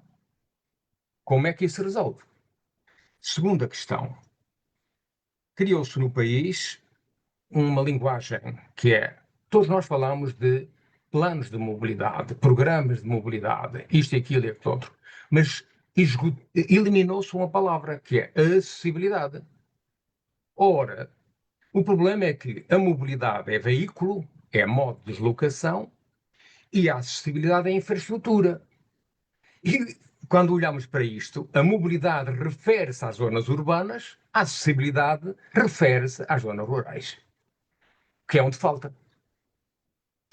E esta dicotomia, esta oposição urbano-rural está expressa por todo lado. É curioso ver que não há, que eu saiba, ninguém no país que tome uma posição, nem o Geota, que tome uma posição relativamente à perda de acessibilidade capilar no território. Não há uma base de dados que refira aos caminhos existentes. Mas, se olharmos para aquilo que se passa nos tribunais, é impressionante a indústria de litigância acerca e por causa dos caminhos, o acesso capilar ao território. Ninguém fala nisso. E depois chegam os fogos, chegam os bombeiros, não sabem para onde ir, vem a população que diz que é aqui, que é ali, mas já estão fechados porque não foram usados. Não há nada disso. O solar desconcentrado, eu não quero perder a oportunidade de falar sobre isso. Claro que sim, mas há uma questão central para que isso seja viável.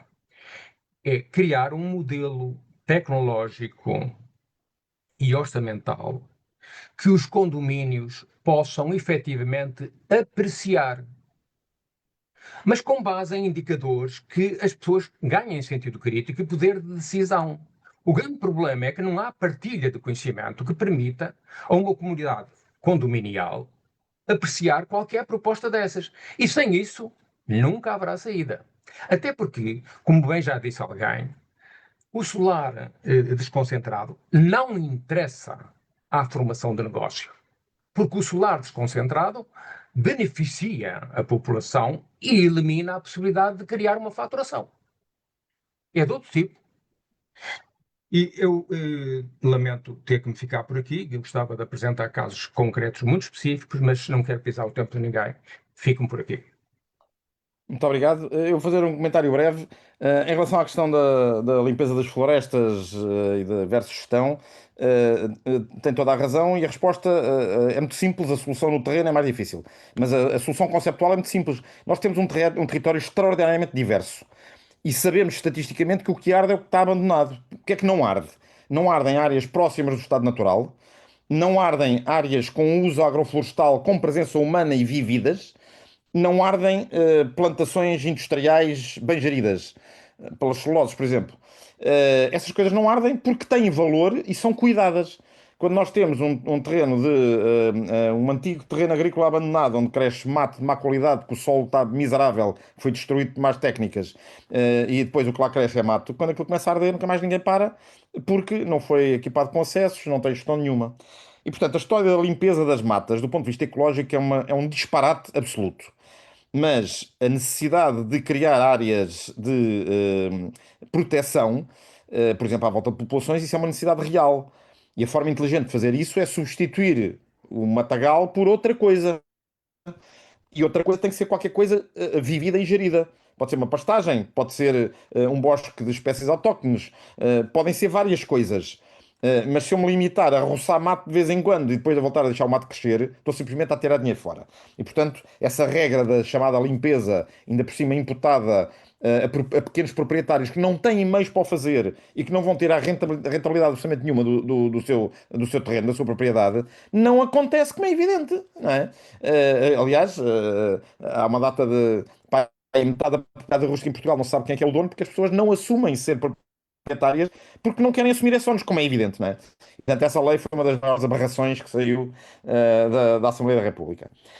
Portanto, a única resposta inteligente para isso é tem que haver conhecimento do terreno, que nos região a região, concelho a concelho, onde é que se limpa, onde é que se substitui, onde é que se faz regeneração ecológica, onde é que se promove o território.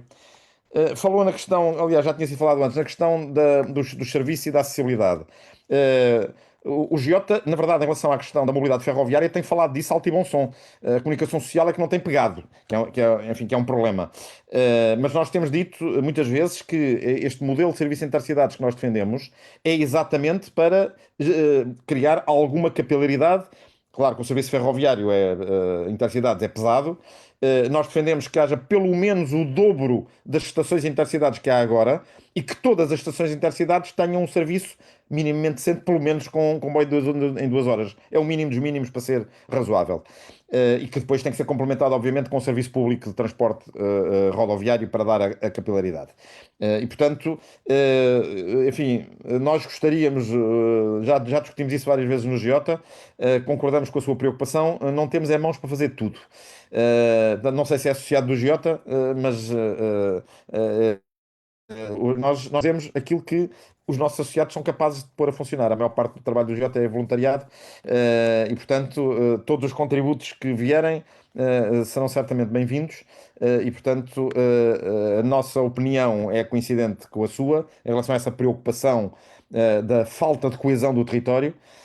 Temos trabalhado nisso na área de mobilidade, noutras áreas não temos capacidade para lá chegar, mas é uma coisa que nos preocupa e que tem diretamente a ver também com a questão dos incêndios florestais. Não há incêndios florestais onde há uma ocupação agroflorestal vívida, onde há pessoas, onde há comunidades equilibradas e não compostas apenas por cidadãos com mais de 70 anos, não é? As nossas aldeias estão todas a morrer e, portanto, as coisas estão efetivamente relacionadas. A última questão em relação ao solar, isto já foi aqui referido, há sempre interesses económicos. E, portanto, o que nós temos de lutar é para que estes processos sejam transparentes. E, portanto, temos que lutar para que, de facto, a produção descentralizada seja eficaz. E uma das formas de o fazer é opor-nos frontalmente às barbaridades de instalação dos tais megaparques em sítios onde eles não deviam estar. Eles podem existir grandes parques em áreas industriais, portanto, temos que fazer a coisa pelos dois lados. Temos que combater as barbaridades e, ao mesmo tempo, temos que apresentar alternativas, que é algo que o Giota se orgulha de fazer desde sempre. O Giota só critica qualquer coisa ou só ataca qualquer coisa se tiver uma alternativa melhor para apresentar, sempre.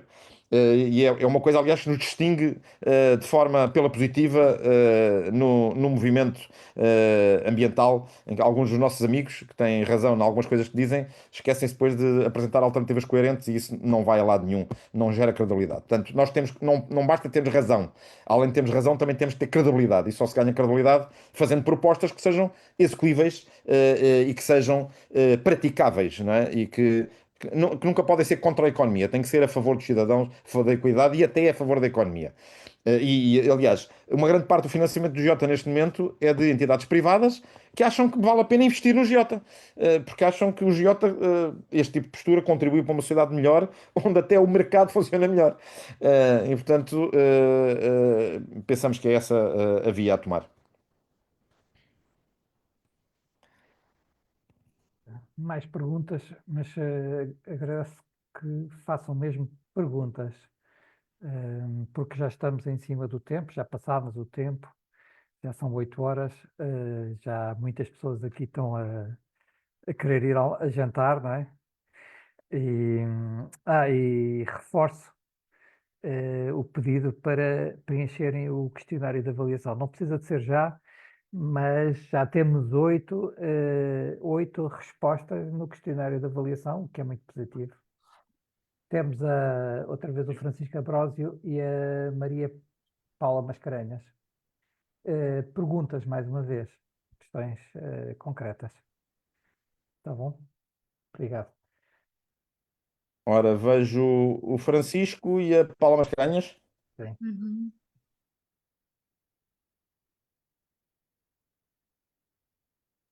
Eu coloquei primeiro a mão no ar, mas a senhora Maria pode ir em primeiro porque eu já fiz uma questão. Tá, ok, eu sou breve.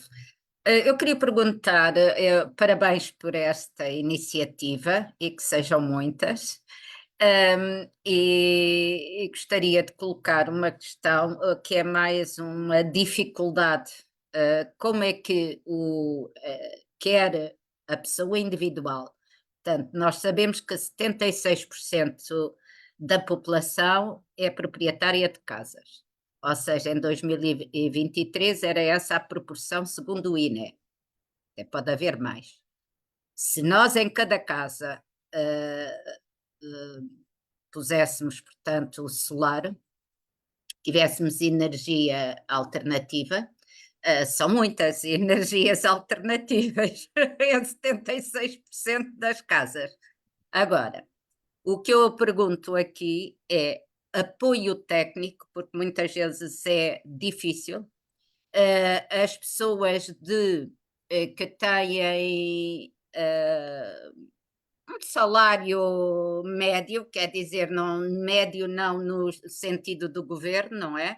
Um salário que não dá para nada, mas enfim, como é que pode fazer? Porque para ela não há incentivos. Portanto, é preciso ir até ao 7º escalão. Aí, ao 7º escalão, pode os aparelhos todos, pode mudar.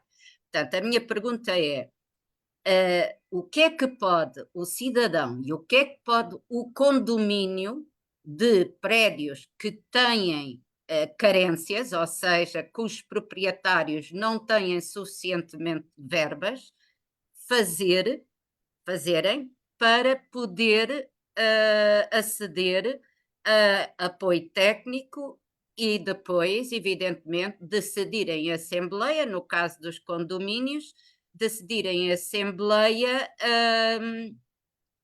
a eficiência energética de um prédio, porque eu não tenho visto nenhuma lei sobre isso. Pronto, é mais sobre os combustíveis, não me alargo, porque sabes a minha opinião. É assim, há umas medidas que eventualmente são possíveis para condomínios. Já houve algumas, mas são montantes muito baixos e não são verdadeiramente interessantes. E depende do que é que estamos a falar. Se estivermos a falar, por exemplo, substituição de janelas, aquilo é um filme de terror andar ser o condomínio a substituir as janelas. Portanto, o condomínio tem que dizer, bom, o padrão das janelas é este e cada condomínio faz as suas e pronto. Agora, quando estamos a falar, por exemplo, de isolamento de paredes, ou de instalação de energia solar no telhado, isso É tem que ser isso. uma decisão do condomínio, porque as paredes e o telhado são do condomínio, não são dos condomínios individuais. Certo. Portanto, aí tem que haver medidas específicas dirigidas aos condomínios que tornem verdadeiramente interessante para os condomínios instalar este tipo de coisa.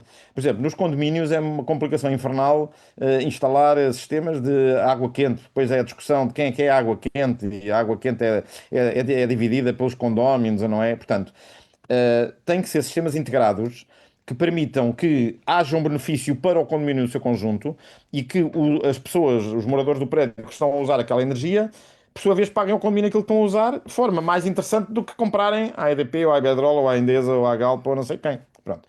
E, portanto, é uma das áreas de investigação que eu diria que ainda está até, mesmo em termos de investigação, está pouco tratada. Nós, aqui na universidade, já há muitos anos que temos feito investigação na área das políticas económicas e dos grandes incentivos. Uma das coisas que nós estudamos com alguma oportunidade foi os apoios aos proprietários de casas e que tipo de apoios é que deve haver. E, portanto, nós fizemos as contas, metade da população portuguesa, como diz a Paula, há 70 e tal por cento de habitações que são próprias. E a maior parte das pessoas que vivem nessas habitações, não todos, mas uma grande parte, são famílias de classe média que têm algum dinheiro para investir na melhoria da sua casa. E na esmagadora maioria das casas, a coisa mais simples de fazer é mudar as janelas.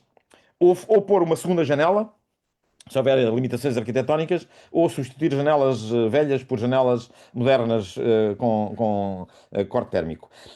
Isso tem um custo significativo, mas a melhor maneira de fazer isso é com benefícios fiscais, como aliás já houve em 2010, e depois a pretexto da crise acabou-se com isso, e eu ando há vários anos a tentar convencer o Governo da República a voltar a fazer isso. Devo dizer, aliás, com um acordo de sucessivos diretores-gerais da energia, mas isso até agora ainda não foi para a frente. E, portanto, esse relatório que nós fizemos aqui pela minha equipa na universidade, que foi feita, portanto, como digo, no âmbito de um projeto que foi lançado pelo GIOTA com a colaboração de várias universidades, nós estudamos isso, essa parte estudamos em detalhe. A parte dos condomínios e a parte dos moradores em casa alugada é muito mais complicada institucionalmente. Portanto, tem que haver coisas dirigidas e neste momento não há. E é uma área em que é necessário fazer investigação. Já orientei uma tese ao dia nessa área, mas não é suficiente. Portanto, é claramente uma área que precisa de ser bastante mais desenvolvida, porque há muitas situações diferentes. Então, no caso das casas alugadas, há de tudo, desde pessoas que até têm posses financeiras significativas, até pessoas mesmo pobres. Há de tudo. Portanto, é um meio bastante mais difícil. E os condomínios, enfim, há aquela velha piada de que uma das antecâmaras do inferno são as assembleias de condóminos, não é? Exatamente. Não só, é porque muitos não pagam. Pois, é mais isso. Mas, portanto, a única maneira de lidar com isso é ter uma oferta em que o administrador consiga demonstrar aos condóminos que se fizer aquilo vai poupar dinheiro ou até ganhar dinheiro. Não é? É a única maneira de convencer a maior parte das pessoas. Portanto, temos esta coisa mesquinha de partir do princípio que nos estão a querer sempre enganar. Porque também temos a experiência de que há quem nos quer enganar, não é? Em particular, os incumbentes, as grandes empresas de eletricidade, querem fazer o seu dinheiro. Querem ganhar o seu dinheiro.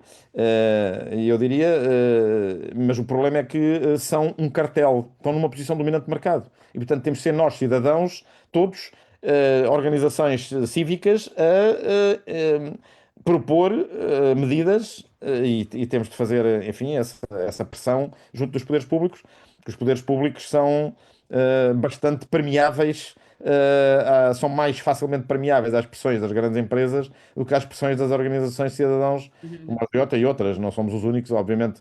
A generalidade das organizações ambientais, umas atribuem mais prioridade que outras a estas coisas, mas a generalidade das organizações ambientais tem posições semelhantes, não necessariamente iguais às nossas ou com o mesmo nível de prioridade, mas tem posições semelhantes. Mas em algumas destas áreas o GIOTA tem liderado, noutras matérias serão outras organizações.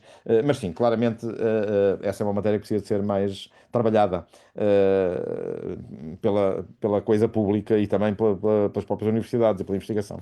Sim, sim, estou de acordo, porque o condomínio, há muitos condomínios em Portugal.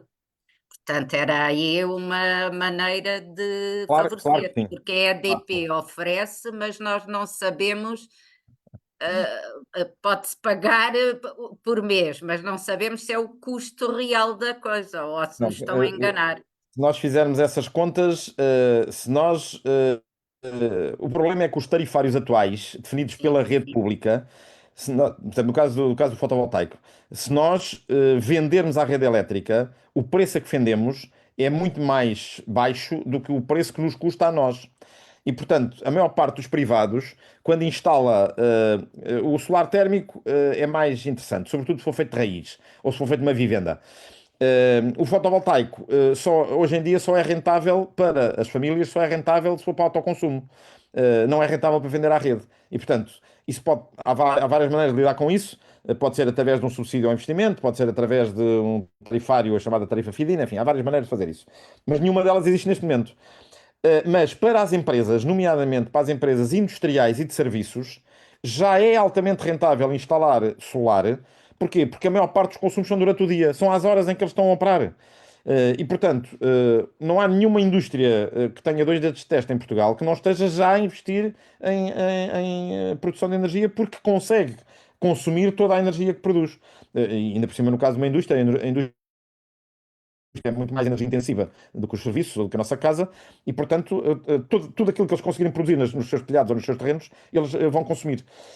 E isso já está feito, já há muitas indústrias que já estão a instalar isso. E, portanto, onde é que está aqui o truque da coisa? Que não é fácil de montar, são as chamadas comunidades energéticas.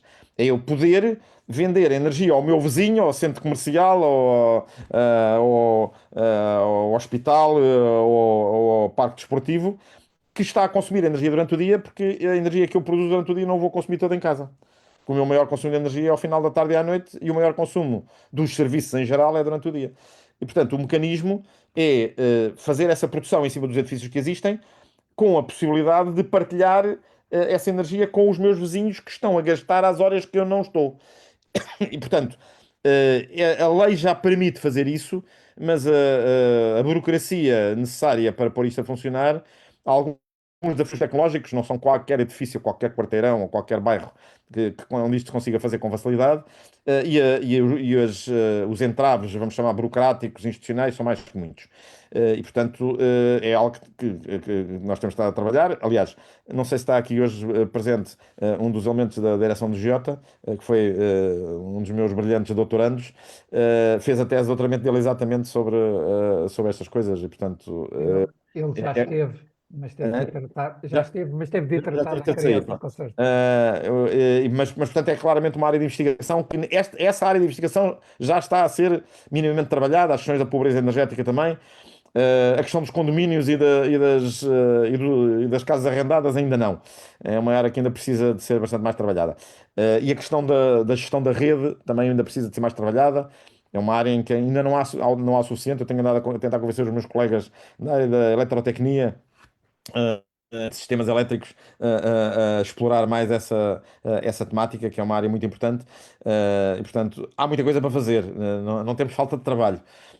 Mas sabemos em que direção é que devemos ir, não é? Isso é que às vezes é incomodativo ver que sabemos em que direção é que deve ir e os poderes públicos andam a fazer o contrário. Eh, Tens aí o Euclides não, o Francisco Cabral. Francisco. Obrigado, professor. Falou aqui de biodiversidade e da reposição da biodiversidade em certas áreas e da sua importância. Falámos também do impacto que os incêndios têm, tanto para a economia como para a própria da biodiversidade e o impacto climático que tem no seu todo. E pergunto-lhe muito objetivamente: o professor acha que a concretização da regionalização em Portugal, ao aproximar o poder político das populações, ajudava a mitigar estes fenómenos, sendo que é quase impossível acabar com eles? A resposta simples é não. Nós sabemos bem o que é ter vice-reis no território, não é? É só olhar para a Madeira em particular, para saber o que é ter. Há algumas coisas, atenção, há algumas coisas em Portugal que têm que ser regionalizadas, e vou dar exemplo de duas ou três. A gestão de recursos hídricos. A gestão de recursos hídricos tem que ser feita por bacia hidrográfica. E, portanto, devia haver órgãos próprios da bacia hidrográfica que têm que funcionar numa escala regional e que têm que ter poder à escala regional, sem prejuízo da regulação nacional. Ok? Mas devia haver órgãos, por exemplo, que já existiu no passado, uma coisa chamada os Conselhos de Bacia Hidrográfica, que hoje em dia não funcionam. Existem no papel, mas não funcionam. Porque tem que haver um diálogo entre atores que têm naturalmente prioridades diferentes e interesses diferentes, mas têm que falar uns com os outros. Bom, outra matéria que tem que haver regionalização é a mobilidade metropolitana. A escala de decisão para a mobilidade na área metropolitana de Lisboa ou do Porto tem que ser a área metropolitana.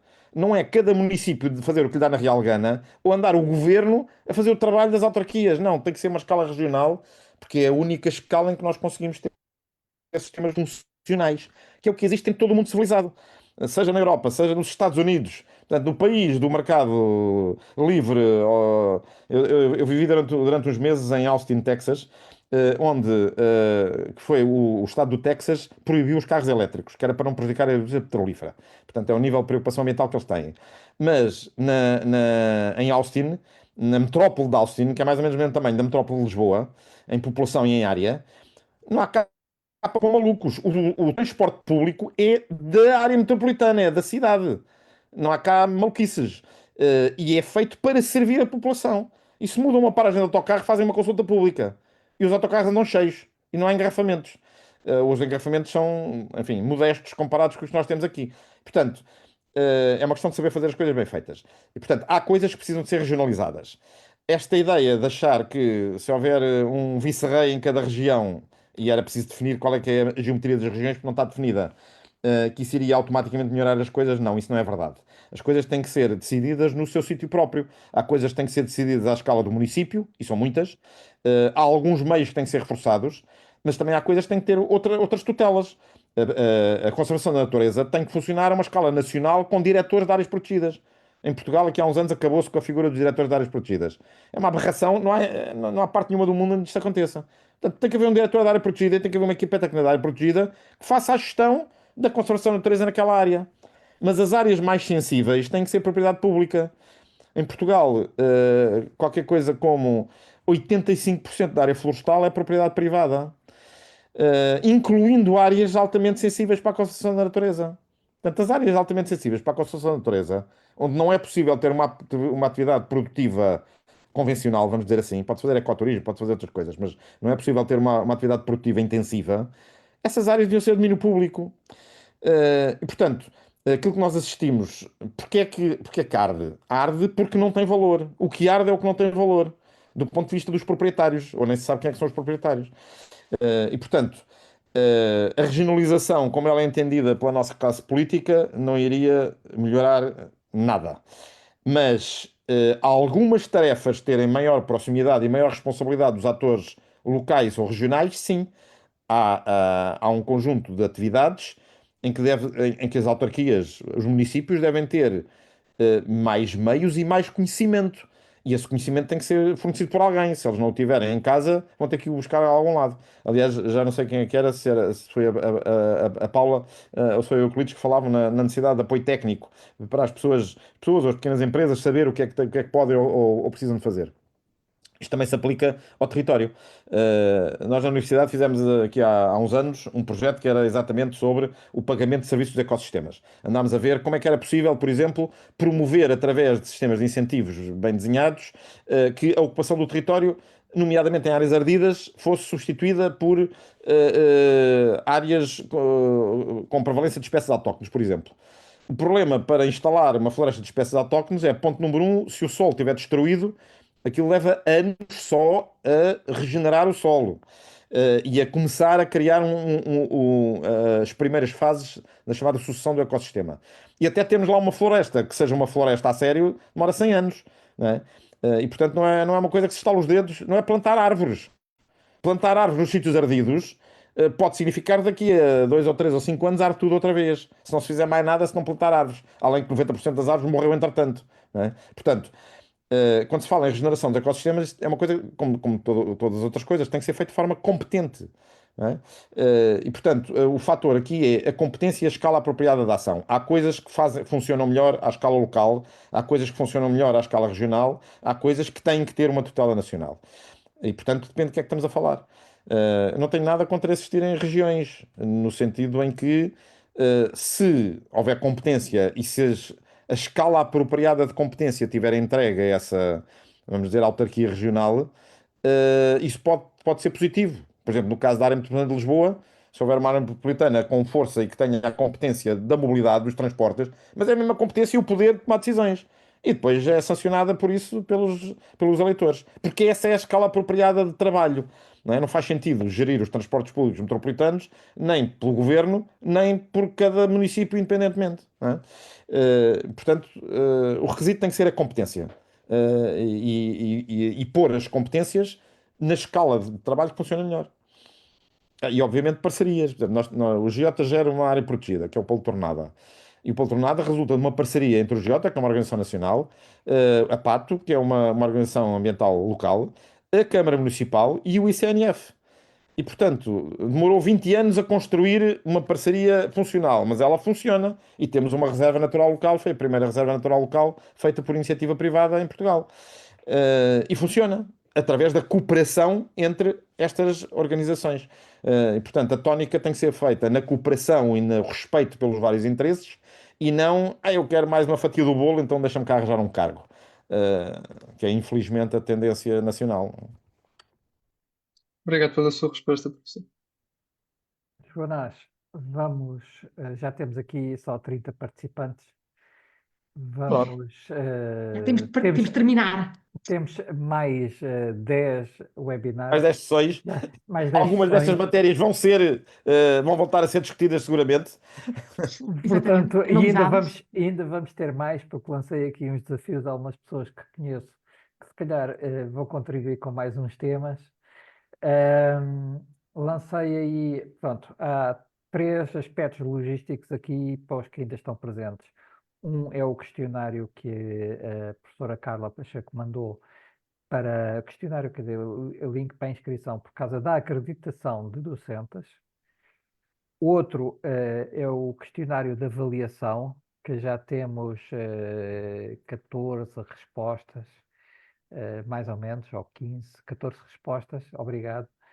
E o último é na página do Geota, na agenda, estão já a informação sobre as próximas sessões. E à medida que tivermos detalhes, vamos lançando os próximos eventos, para além destes, já estão marcados até março de 2026 no nosso calendário, ainda não estão publicados, mas irão estar. Portanto, a todos, em nome do GIOTA e da CIDAMB, que são 2 organizações que colaboraram neste evento e nesta cadeia de seminários, e temos também aqui o presidente do GIOTA, que eu não sei se quer dizer algumas palavras. Mas Olá, eu Américo. posso Bem-vindo. agradecer. Ele estava um bocadinho afetado da voz, mas não sei se já recuperou. Portanto, agradecer aqui à organização, agradecer ao Centro de Formação de Professores e, obviamente, ao professor Jonas de Melo, que fez aqui mais uma brilhante intervenção, sem papas na língua. E então, Américo, quero dizer alguma coisa, Américo? Não, boa noite a todos e obrigado pela participação, obviamente. Obrigado a esta ótima exposição que o Joanás fez, que foi, para mim foi muito interessante e, portanto, presumo que para toda a gente também foi muito interessante. E obrigado, é só isso. E incentivo as pessoas que estiveram aqui presentes, estes 29 que ainda estão aqui, a aparecer nas próximas sessões e dar o seu contributo e, se possível, se quiserem e se entenderem útil, associar-se também ao Geota, que nós agradecemos. É isso. Obrigado. Assim recebem sempre informação em tempo real sobre o que é que nós andamos a fazer. É isso mesmo. E podem contribuir também para a nossa atividade, não é? Acima de tudo, podem contribuir de várias maneiras. Certo. Obrigado. Ok. Muito obrigado a todos Obrigada. e a todas. Esperamos também no dia 24, não se esqueçam. Mais uma sessão. Especialmente para quem está no ciclo de acreditação de professores, tem de assistir aos 3 webinars para poder obter a acreditação. Não sei se ainda está aqui alguém. Pronto, muito obrigado. Bom jantar para todos. Até à próxima. Obrigada, até Obrigado, breve. até à próxima. Obrigado, Carlos. Até à próxima, Até à obrigada. próxima.